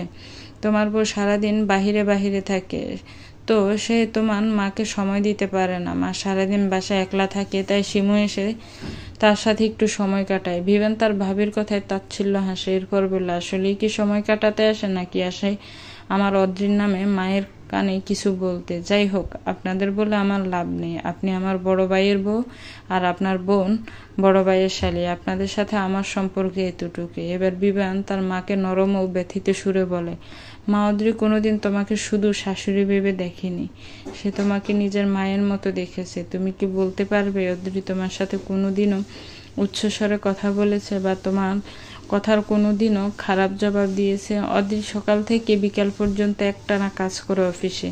ওদের অফিসে কেউ বসে বসে বেতন পায় না। সকালে যাতে তোমার কষ্ট না হয় তাই অফিসে যাওয়ার আগে রান্না শেষ করে যায়। অদ্রি যাওয়ার পর তো কাজের বুয়াই আসে। এরপর সারাদিন ক্লান্ত হয়ে এসে রাতের বেলা আবার রান্না করে। এটা বলবো না যে তুমি অদ্রিকে সাহায্য করো না, তুমিও রাতের বেলা অদ্রিকে সাহায্য করো। সত্যি বলতে অদ্রি থাকাতেই আমি তোমার ও অদ্রির মধ্যে সামঞ্জস্যতা বজায় রাখতে পেরেছি। তোমাকে এখন এসব কথা বলে হয়তো লাভ নেই, কারণ তোমাকে এরা অদ্রির নামে যা বুঝিয়েছে তাতে তুমি ঠিক ভুল বিবেচনা করতে পারছো না।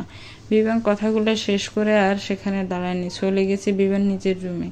বিভান হয়তো অদ্রিকে খুঁজতে বের হতো, তবে সে যেই চাড়াল হয় তাকে শত খুঁজেও পাওয়া যায় না। আরও 2-3 দিন কেটে গেছে। বিভান এখন ঠিক সময়ে বাড়িতে আসে না। অদ্রি তাদের রুমটাকে যেভাবে রেখে গেছে সেখানে বিভান রেখে দিয়েছে, আর কাউকে রুমের ভেতরে ঢুকতে দেয়নি। সকালবেলা না খেয়ে বাড়ি থেকে বের হয়ে যায়, রাতেও বাহির থেকে খেয়ে তারপর বাসায় ফিরে। শিমু ও রিমি ইদানিং বিভানের মায়ের সাথে খুব ভালো ব্যবহার করছে।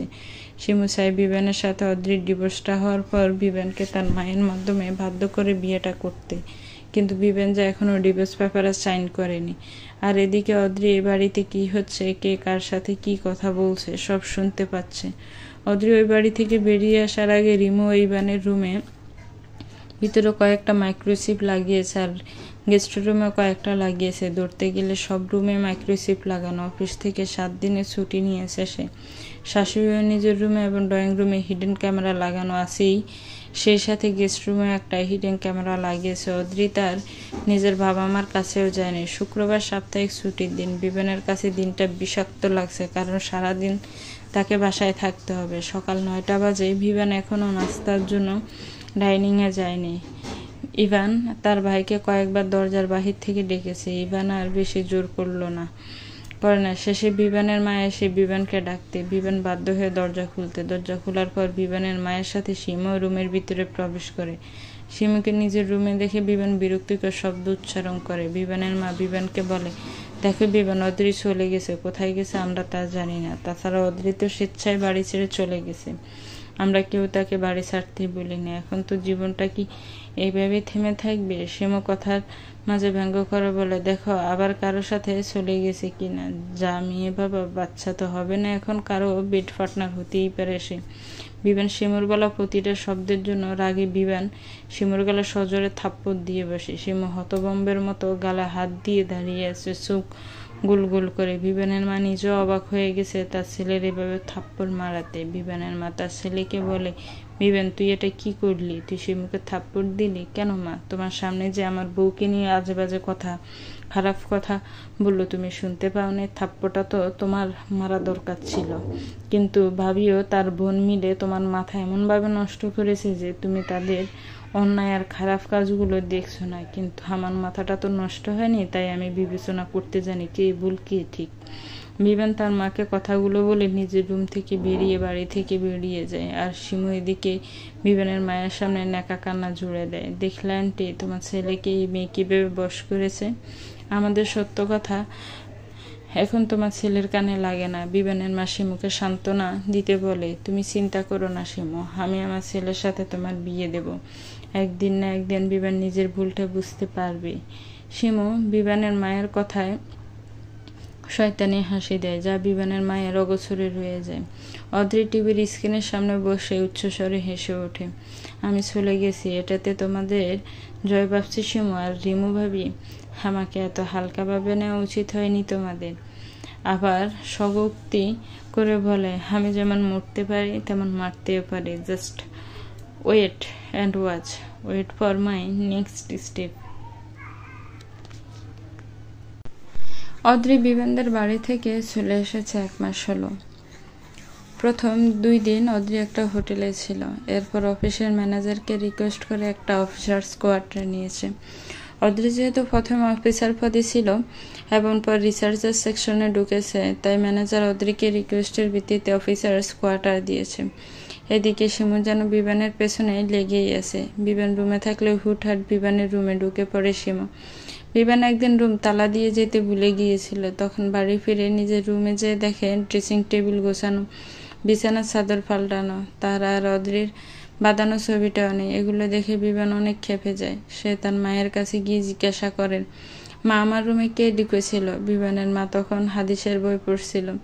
ছেলের কথা শুনে সে জবাব দেয়, কে আবার? শিমু, তোর ঘরটার অবস্থা দেখেছিস? ওইটা দেখে মনে হচ্ছিল কোনো মানুষ থাকে, তাই শিমু আমাকে বলল ঘরটা গুছিয়ে দিবে, তাই গুছিয়ে দিল। বিবান বুঝলো তার মাকে এখন কিছু বলে লাভ নেই, তাই তার বড় ভাইও ভাবির ঘরের দিকে গেল, কারণ তার বড় ভাই এখন ঘরেই আছে। ভাইয়ের ঘরের দরজায় নক করার পর ইভান বিবানকে ভিতরে আসতে বলে। বিবান ভিতরে এসে বলে, দেখো ভাইয়া, তোমার শালিকাকে তুমি বলে দাও সেজন্য আমার রুমে আমার পারমিশন ছাড়া না ঢোকে। তাছাড়া আমি তোমার শালিকাকে আমার রুমে ঢোকার পারমিশন কখনো দিব না। ইভান বিবানকে আশ্বস্ত করে বলে সে শিমুকে বলে দিবে। এরই মধ্যে রিমু মুখ বেঞ্চি দিয়ে বলে, কয়েকদিন পর তো আমার বোন তোমার ঘরে এমনিই ঢুকবে, তাহলে এখন ঢুকলে সমস্যা কোথায়? রিমুর কথায় বিবান তাচ্ছিল্য হেসে বলে, কে ঢুকবে আর কে ঢুকবে না সেটা সময় বলে দিবে ভাবি। বিবান নিজের রুমে চলে যায়, আর ইভান যায় শিমুকে নিষেধ করতে যেন বিবানের রুমে না যায়। দুলাভাইয়ের মুখে এমন কথা শুনে শিমু কিছুটা অপমানিত হয়, তাই চুপ করে শুনে যায়।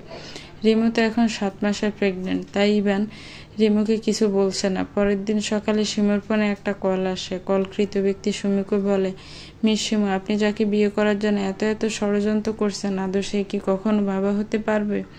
আপনি কি শিওর যে সমস্যাটা শুধু মিসেস অদ্রি ছিল? সমস্যাটা তো মিস্টার বিবানেরও থাকতে পারে। শিমু প্রথমে বিশ্বাস করতে চায় না পুনর অপর পাশে থাকা লোকটার কথা। হ্যাঁ, পুনর অপর পাশে কথা। জাবির প্রথমে ড্রাগটা বিবানকে দেওয়ার কথা শুনেছে, ভয় পেয়েছিল, তবে অদ্রির পুরো কাহিনী শুনে সে অদ্রিকে বড় ভাই হিসেবে ছোট বোন সাহায্য করবে। তাই জাবির শিমুকে প্রাইভেট নাম্বার দিয়ে ফোন করে। শিমু প্রত্যুত্তর করে বলে, আপনার কাছে কি প্রমাণ আছে যে আমি এসব কথা বার্তা বলছেন বিবানের সম্পর্কে? এমন না তো যে আপনাকে অদ্রি ফোন দিতে বলেছে এখন যাতে আমি বিবানকে বিয়ে না করি, তাই অদ্রি এই চাল চালছে, তাই না? জাবির আগে থেকে জানতে শিমু এই ধরনের কথা বলতে পারে, তাই সে একটুও না ঘাবড়িয়ে হেসে দেয় উচ্চস্বরে। এরপর বলে, না মিস, আপনার যদি আমার কথা বিশ্বাস না হয় তাহলে বিবানকে যে কোনো আপনার ইচ্ছামতো হসপিটালে নিয়ে টেস্ট করিয়ে দেখতে পারেন। আমি আপনার শুভাকাঙ্ক্ষী হিসেবে বলছি, মিসেস অদ্রিকে আমি চিনি না, সাথে আমি এটাও জানি আপনার টাকা পয়সা সম্পত্তির জন্য এসব গেম খেলছেন।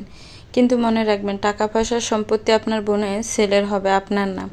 কারণ বিবানের তো বাচ্চা হবে না। আপনার বোনকে যেহেতু সম্পত্তি দিবেন, তাহলে কষ্ট করে আপনি আপনার জীবনটা কেন নষ্ট করবেন? ফোনের অপর পাশে শিমু চুপ করে আছে। জাবিরও অদ্রি বুঝলো শিমুর মাথায় এখনো পুরোপুরি ব্যাপারটা ঢুকেনি, তাই জাবির আবার বলে, সম্পত্তি আপনি অন্যভাবেও নিতে পারেন, কিন্তু নিজের জীবনটা কেন নষ্ট করবেন? আমার কথাটা একটু ভেবে দেখবেন। জাবির কল কেটে দেয়, আর জাবিরের সামনে বসে থাকা অদ্রি উচ্চস্বরে হেসে ওঠে। এরপর স্বগোক্তি করে বলে, মাকড়সার আপনা আপনি ঝালেই পাশে। খুব তো চেয়েছিলে, তাই না, 2 বোন মিলে রাজত্ব করবে? রিমু ভাবি আমাকে সরিয়ে দিয়ে তোমার বোনকে আমার জায়গায় বসাবে, তাই না? আমার জায়গা আমি কাউকে ছিনিয়ে নিতে দিই না। যদি স্বেচ্ছায় ছাড়ি তখন নিতে পারবে, কিন্তু বিবান আমার জীবনে এমন কেউ যাকে আমি স্বেচ্ছায়ও কখনো ছাড়ব না। এরপর জাবিরের উদ্দেশ্যে বলে, জাবির ভাই, শিমুকে এখন আর কোনো ফোন দিবেন না, আবার কালকে ঠিক এ সময় ফোন দিবেন। ঠিক আছে, আমিও দেখব এই নিসমনের মেয়ে এবার কি করে। এসব মেয়ে কারো সংসার করতে পারে না, সংসার ভাঙতে এরা পটু। আমার মনে হয় এখন সব স্ত্রীকে তোমার মতো হতে হবে, যাতে শিমুর মতো মেয়েরা জিততে না পারে।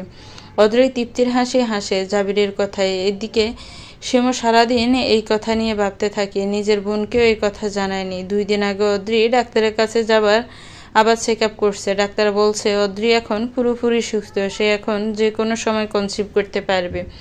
নিজের দিক থেকে ক্লিয়ার হয়ে অদ্রি এই স্টেপটা এখন নিয়েছে। পরের দিন জাবির নিয়ম মতো আবারও শিমুকে কল করে। কি মিস, কি ভাবলেন? আমার কথা নিশ্চয়ই আপনার বিশ্বাস হচ্ছে না, তাহলে আজকে না হয় একবার চেক আপ করিয়ে নিন। সবাইকে বলুন সমস্যাটা বিবানের, তারপরে চেক আপ করিয়ে শিওর হয়ে নিন। যে কোনো হসপিটাল থেকে করতে পারেন। যদি ইচ্ছে হয় তাহলে আপনাদের পরিচিত কোনো ডাক্তারের কাছ থেকেই না হয় চেক আপটা করিয়ে নিন। শিমুর এবার নিজেরও ভয় হচ্ছে, তাই সকালে ব্রেকফাস্ট টেবিলে এসে সবাইকে কথাটা বলে।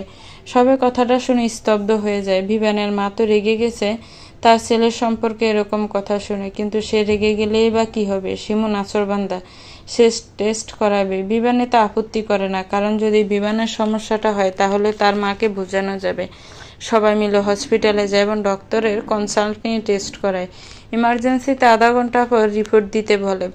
রিপোর্ট দেখে ডাক্তার সবাইকে যখন বলে বিভানের প্রবলেম, তখন বিভানের মা শকড হয়ে যায়। শিমু আর রিমু বিরক্তিতে বসে থাকে। ইভান নিজের ভাইকে সান্ত্বনা দিতে থাকে, কারণ বিভান অনেকটা কষ্ট পেয়েছে। বাসায় ফিরে বিভানের মা বিভানকে বলে, আমি ভুল করেছি, আমি এটা ভাবিনি যে সমস্যা দুজনেরই থাকতে পারে। অদ্রিত বলেছিল সে 3 মাস পরে কনসিভ করতে পারবে, কিন্তু তার কনসিভ না হওয়ায় আমি তাকে কত কিছু বলেছি, এমনকি রিমুর কথায় তাকে ডিভোর্স পেপারে সাইন করতে বলেছি। উপস্থিত সকলে তো হতবাক। রিমু আর শিমু তো ভয় পেয়ে গেছে, কারণ ইভান না যে ডিভোর্স পেপার তার বউ আর শালি তার মাকে দিয়ে অদ্রিকে সাইন করতে বলতে বিভান এগুলো জানতো, তাই সে চুপ করে আছে। এগুলো নিয়ে সেদিন ইভান ও রিমুর মধ্যে ঝামেলা হয়। রিমু বলে সে নাকি বিভানের ভালোর জন্যই কাজটা করতে চেয়েছিল, কিন্তু সে কি জানতো যে বিভানের সমস্যা? এগুলো বলে ইভানকে কিছুটা থামায়। অদ্রি ওদিকে শান্তিতে একটু ফুসরতের জন্য ঘুমের ওষুধ খেয়ে ঘুমাচ্ছে। ক্যামেরা ও মাইক্রোচিপে কি হচ্ছে সেগুলো সে পরে শুনে নিবে সময় করে। সেদিনই রাত 12টার পর রিমু শিমুর ঘরে যায় নতুন প্ল্যান করতে। সবাই ঘুমিয়ে আছে, তাই ঘরের দরজা বন্ধ না করে হালকা ছাপিয়ে তারা আলাপ করতে লাগে। এদিকে বিভানের মা টেনশনে ঘুমাতে পারছে না, সে নিজের রুমে পায়চারি করছে। ইভানের মা স্বভাবশত কখনো দরজা লাগায় না, সবসময় ছাপানো থাকে। হঠাৎ করে শিমুর রুমে লাইট জ্বলতে দেখে সে আস্তে আস্তে সেদিকে যায়। শিমুর রুমে দরজার সামনে গিয়ে সে আড়াল থেকে সব শুনতে থাকে। শিমু রিমু নতুন প্ল্যান করছে। দেখ আপু, আমি তো রক্ষম দেবরকে বিয়ে করতে পারবো না, তুই অন্য কোনো উপায়ে ভাব কিভাবে সব সম্পত্তি নিজে লিখতে পারিস। অবশ্যই আমাকেও কিছু দেওয়া লাগবে। আরে চিন্তা করিস না, বিভানের তো কখনো বাচ্চা হবেই না, তাহলে সব সম্পত্তি এমনি আমার ছেলের নামে চলে আসবে। সেখান থেকে তোকে আমি 25% দেবো। আরও অনেক কিছুই বলতে লাগে। আর দরজার বাহির থেকে বিভানের মা এসব শুনে যেন নিজেকে নিজে বিশ্বাস করতে পারছে না। সেই দুজনের প্লেনে পানি ডালতে দরজা খুলে ভিতরে ঢুকে হঠাৎ করে রুমের মধ্যে কাউকে প্রবেশ করার আভাস পেয়ে দুই বোন সেদিকে তাকায়। রিমু নিজের শাশুড়িকে দেখে একদম ভয় পেয়ে যায়। বিভানের মা বলে, এই তোমাদের কথা শুনে আমি আমার ছোট বৌমাকে বাড়ি ছাড়তে বাধ্য করেছি, আর তোমরাই কিনা আমার ছেলের ক্ষতি চাইছো, তাও সামান্য সম্পত্তির জন্য। আমি তো ভুলেই গিয়েছিলাম রিমু কেমন স্বভাবের মেয়ে। তারপর আমি তোমাদেরকে দ্বিতীয়বার বিশ্বাস করেছিলাম। তোমাদের এই পরিকল্পনা আমি সফল হতে দিব না। আমি কাল সকালে আমার 2 ছেলেকে সব কিছু বলবো। শিমু ও রিমু ভয় পেয়ে যায়। এই ভয় পাওয়া থেকে তারা এমন কিছু করে বসে যা তাদেরকে সারা জীবন বইতে হবে। শিমু ও রিমু ভয় পেয়ে যায়। এই ভয় পাওয়া থেকে তারা এমন কিছু করে বসে যা তাদেরকে সারা জীবন বইতে হবে। রিমু ও শিমু বিভানের মাকে আটকাতে দুজনে মিলে ধস্তাধস্তি শুরু করে। শিমুর কিছুটা অনিচ্ছাবশত বা ইচ্ছাবশত ধাক্কায় বিভানের মা খাটের সাইডে চোখা কানের সাথে মাথার পেছনে আঘাত পায়। আর যখন উনি আর্তনাদ করবে তখন শিমু তার মুখ ধরে রাখে যাতে আর্তনাদ বাহিরে না যায়। আর রিমু সে প্রথমে বেশ ভয় পেয়ে গেছিল। শাশুড়িকে ডিঙ্গিয়ে অপর পাশে যাওয়ার সময় সে ভুলবশত শাশুড়ির পায়ের সাথে এক পা ভিজে ও অপর পা কার্পেটের সাথে লেগে সে ফ্লোরে পড়ে যায়, একদম পেট নিচে দিয়ে। প্রেগনেন্সির সময় শেষের 3 মাস ও প্রথম 3 মাস দেখে শুনে চলতে হয়। প্রেগনেন্ট মা যদি একটুও ভয় পায় বা তার যদি একটা হার্টবিটটাও মিস হয়, তাহলে বাচ্চাকে নিয়ে শঙ্কা থাকে। রিমু ফ্লোরে পড়ে যাবার পর পেটে তীব্র ব্যথা অনুভব করে চিৎকার করে ওঠে। শিমুর রুমটা যেহেতু বিভানের রুমের পরে স্টোর রুমের পাশে, তাই শব্দটা আগে বিভানের কানে গেল। অতটা জোরালোভাবে শোনা যাওয়ার কথা না, তবে রাতের বেলা নিস্তব্ধতার কারণে তীক্ষ্ণভাবে কানে আসে বিভানের। বিভান শব্দের উৎস খুঁজতে জলদি করে নিজের রুমের দরজা খুলে। বিভান রুমের লাইট অফ করে খাটের উপর শুয়ে রুমের ছাদের দিকে এক দৃষ্টিতে তাকিয়েছিল। নিজের রুম থেকে বের হয়ে বিমান দেখলো শিমুর রুমের দরজা খোলা, আর সেখান থেকে অস্ফুট স্বরে গোঙানির আওয়াজ আসছে। তড়িঘড়ি করে কিছু না ভেবে সেই রুমের ভিতরে যেয়ে দেখে তার মা ও ভাবি ফ্লোরে পড়ে আছে। ফ্লোরে রক্তে ভেসে যাচ্ছে। ওদের দুইজনের পাশে শিমু কি দাঁড়িয়ে আছে আর নিজের বোনের দিকে ভয়ার্ত চোখে তাকিয়ে আছে। দুইজনের এই অবস্থা দেখে বিমান জলদি করে দুজনের কাছে গিয়ে দেখে তার মায়ের মাথার পেছন থেকে আর ভাবির পায়ের নিচ দিয়ে রক্তের স্রোত বইছে। এই অবস্থায় বিমান কি করবে বুঝতে পারছে না। সে কার দিকে দেখবে, মায়ের দিকে না ভাবির দিকে? বিমান জলদি করে তার ভাইয়ের রুমে গিয়ে ভাইকে ডেকে তুলে নিয়ে আসে। ইভান তার মা ও স্ত্রীর এই অবস্থা দেখে ঘাবড়ে যায়। ইভান বিমানকে মাকে নিতে বলে ও সে তার স্ত্রীকে নিয়ে এখনই হসপিটালের উদ্দেশ্যে রওনা হয়। রাত যখন প্রায় 1টার বেশি, হাসপাতালে পৌঁছাতে পৌঁছাতে রাত 2টা বেজে যায়। ইমার্জেন্সিতে শুধু একজন ডাক্তার আছে। এই ডাক্তার বিমানের মাকে নিয়ে যায়, সাথে একজন নার্সকে বলে গাইনি বিভাগে কোনো ডাক্তারকে ফোন দিয়ে এমার্জেন্সিতে এখনই হাসপাতালে আসতে বলতে। শিমুর ভয়ে হাত পা কাঁপাকাঁপি অবস্থা। হাসপাতালে এসে সে পায়চারি করছে কি করবে। তখনই ইভান শিমুকে জিজ্ঞাসা করে, শিমু এগুলা কিভাবে হলো? ইভানের প্রশ্নে শিমু ধরা পড়ে যাবার ভয়ে এবং নিজেকে বাঁচাতে মিথ্যার আশ্রয় নিয়ে বলে, আমি কি বলবো ভাইয়া, আমি আর আপু কথা বলছিলাম। তখনই আন্টি আর আপনার ভাই এসে আমার বোনের সাথে খারাপ কিছু করতে চায়। আমি আপনার ভাইকে বাধা দিতে গেলে এগুলো হয়ে যায়। ইভান হতভম্বর মতো নিজের ভাইয়ের দিকে তাকিয়ে আছে, আর বিভান তো শক। সে ভাবতেও পারছে না তার নামে এসব মিথ্যা কথা রটানো হচ্ছে।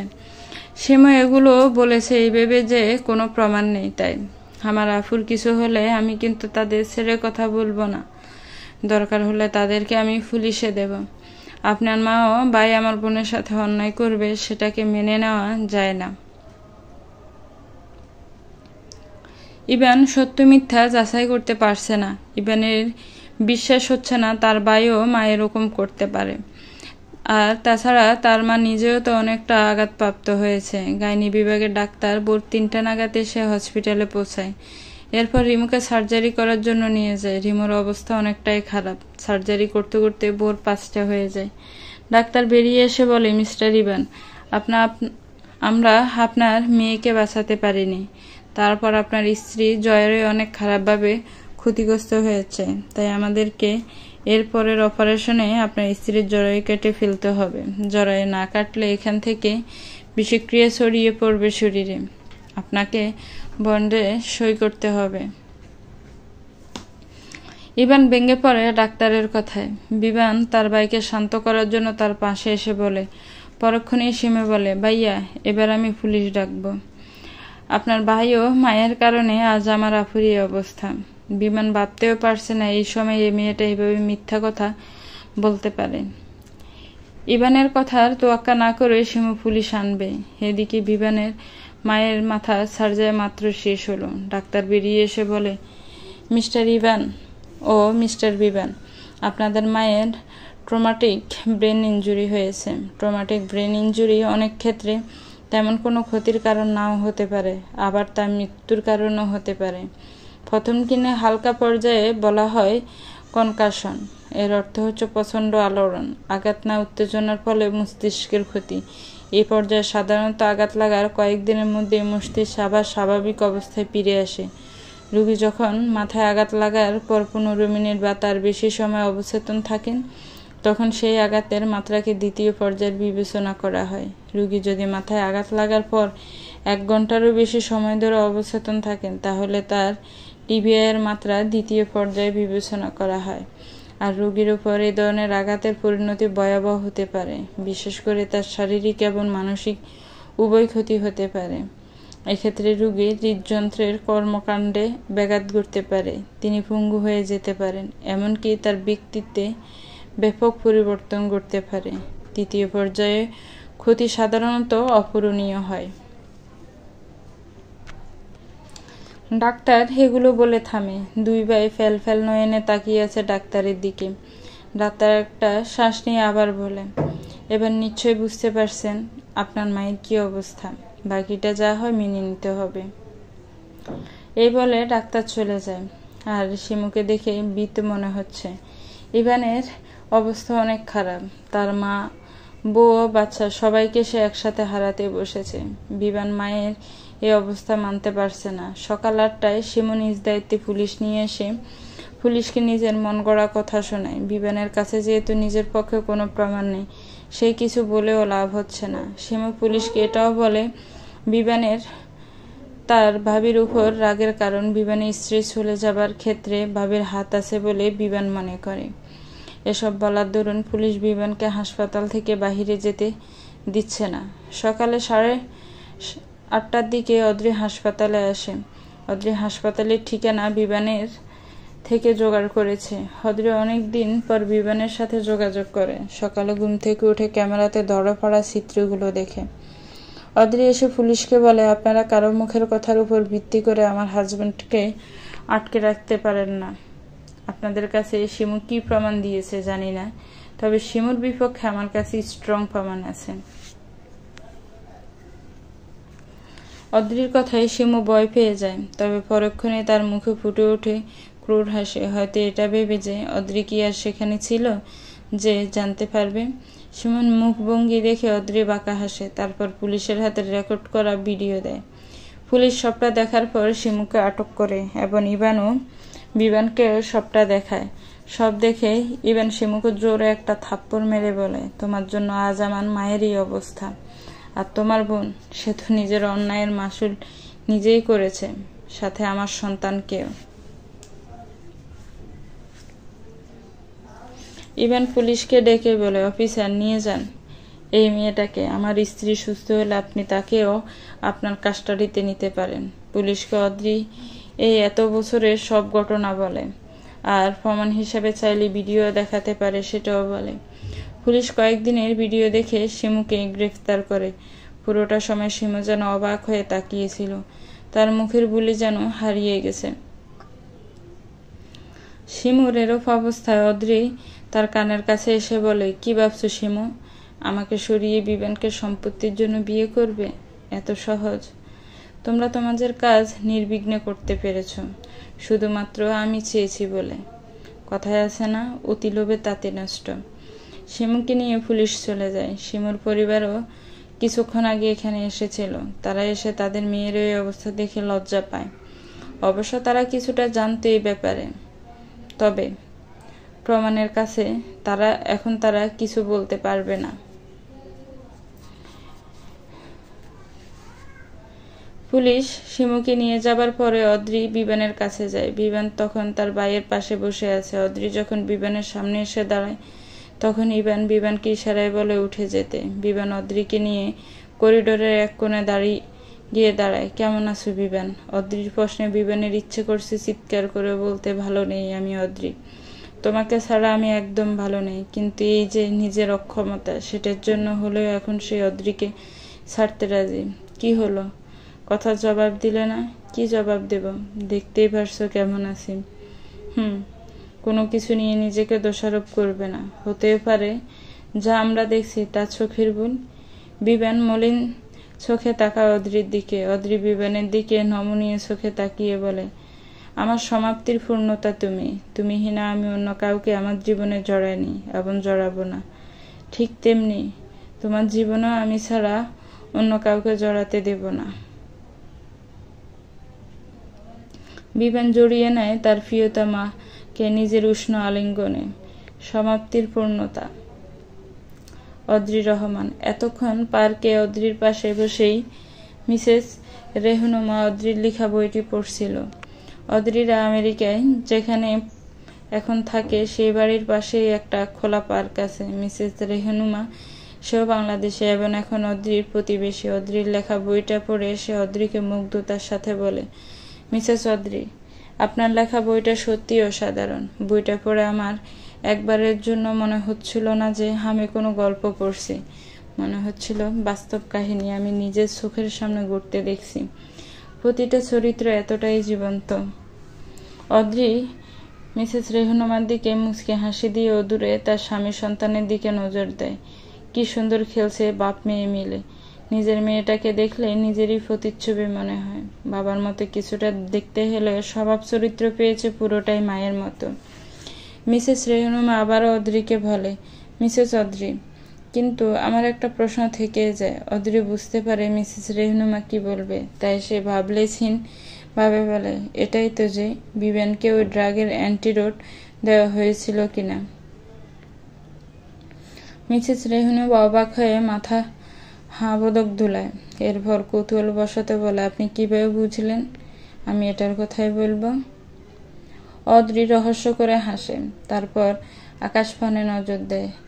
আমেরিকার আকাশ এখন রক্তিম, রাতের দিকে ঠান্ডা পড়বে। এখন যেহেতু পড়ন্ত বিকেলবেলা, সূর্য পশ্চিম আকাশে ডুবো, হালকা শীত শীত লাগছে। মেয়েকে বিবেন দৌড়ে ধরার চেষ্টা করছে, হাতে তার পশমি বেবি সোয়েটার। 4 বছর সবে অদ্রি ও বিবেনের মেয়ে অবনীর। অদ্রি আকাশপানে দৃষ্টি স্থির রেখে বলে, গল্পটা অসম্পূর্ণ। গল্পের সমাপ্তিতে আমি ইচ্ছে করে অসম্পূর্ণ রেখেছি, যাতে বাকিটা পাঠক নিজের মতো বুঝে নেয়। মিসেস রেহনুমা কিছু বুঝতে না পেরে বলে, তবে আমার তো মিলছে না। অদ্রি হেসে মিসেস রেহমান দিকে তাকে ফিরে বলে, মিলালেই মিলে যাবে, আর হবে সমাপ্তির পূর্ণতা। অদ্রি সেখানে উঠে চলে যায় তার প্রিয়জনের কাছে, হাতে তার নিজের লেখা সমাপ্তির পূর্ণতা বইটি। মিসেস রেহনুমা চলে যায়। অদ্রি যেতেই বিমান বলে, মিসেস রেহনুমা কি তোমার বইটা পড়ছিলেন? অদ্রি বলে, এটা একান্ত আমার লেখা না বিমান, তুমি এটার কিছু অংশ জুড়ে আছো। তোমার ডায়েরি থেকে তোমার অনুভূতি ও পর্যবেক্ষণে আমি বইটা সম্পূর্ণ করতে পেরেছি। বিমান আলতো হাসে, এরপর বলে, আমার ডায়েরি থেকে নিয়েছ? তবে বিলম্বনটা তুমি করছো। আমি শুধু প্রতিদিনকার মতো ডায়েরি লিখে রাখতাম, কে কি করলো নিত্যদিন সেটা লিখে রাখতাম।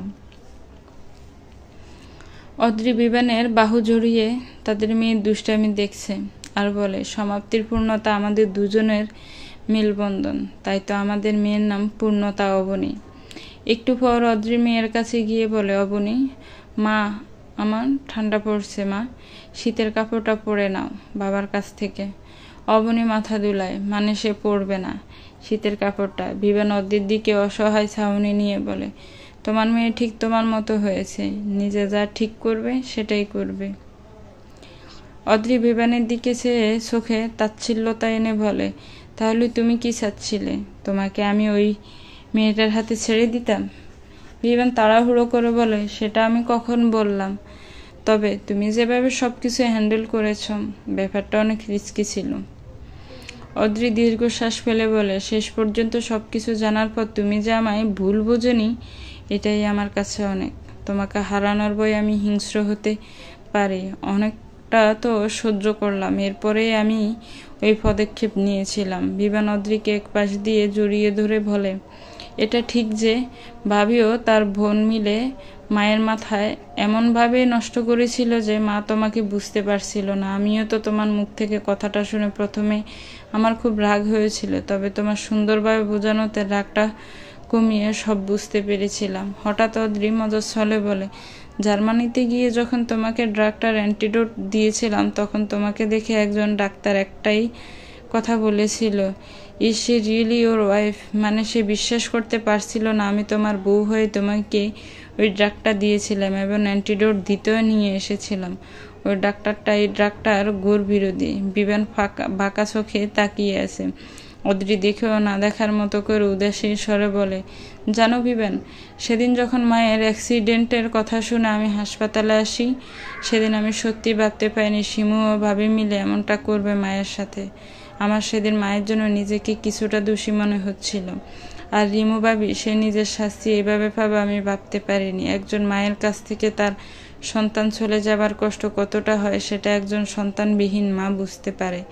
মায়ের অবস্থাটা এত ক্রিটিক্যাল ছিল, আমি শুধু চাইছিলাম মা যেন কোনো অপূর্ণ ইচ্ছা নিয়ে পৃথিবী ত্যাগ না করে। মায়ের তো একটাই অপূর্ণ ইচ্ছা ছিল, তোমার সন্তানের মুখ দেখা।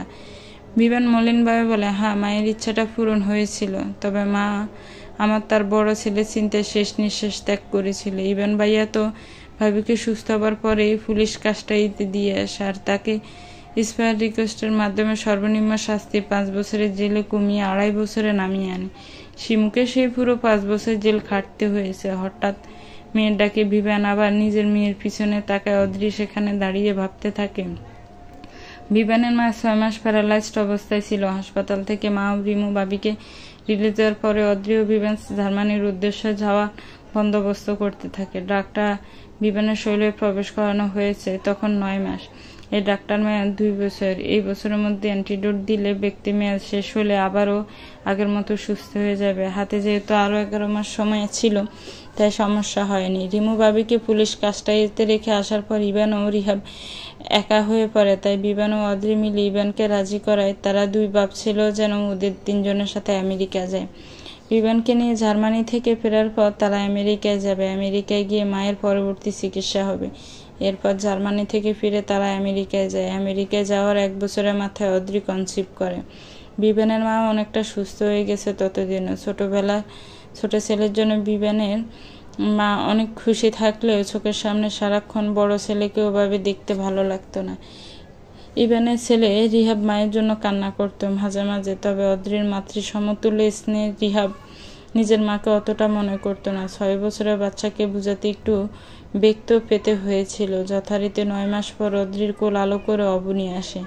রিহাব তো অবনীকে পেয়ে আর কিছু লাগে না। রিহাব ততদিনে 7 বছরের। অবনীর বয়স যখন 2 মাস, তখন বিবানের মা ঘুমের মধ্যে স্ট্রোক করে মারা যায়। সেদিন বিবান, অদ্রি, রিহাব ও অবনী সবাই শেষ বিদায় দেয় মানুষটাকে। বিবানের মা মারা যাওয়ার 3 মাস পর রিমু জেল থেকে মুক্তি পায় এবং ইবান নিজে বাংলাদেশে গিয়ে রিমুকে ফ্লাইট কনফার্ম করে আমেরিকায় নিয়ে আসে।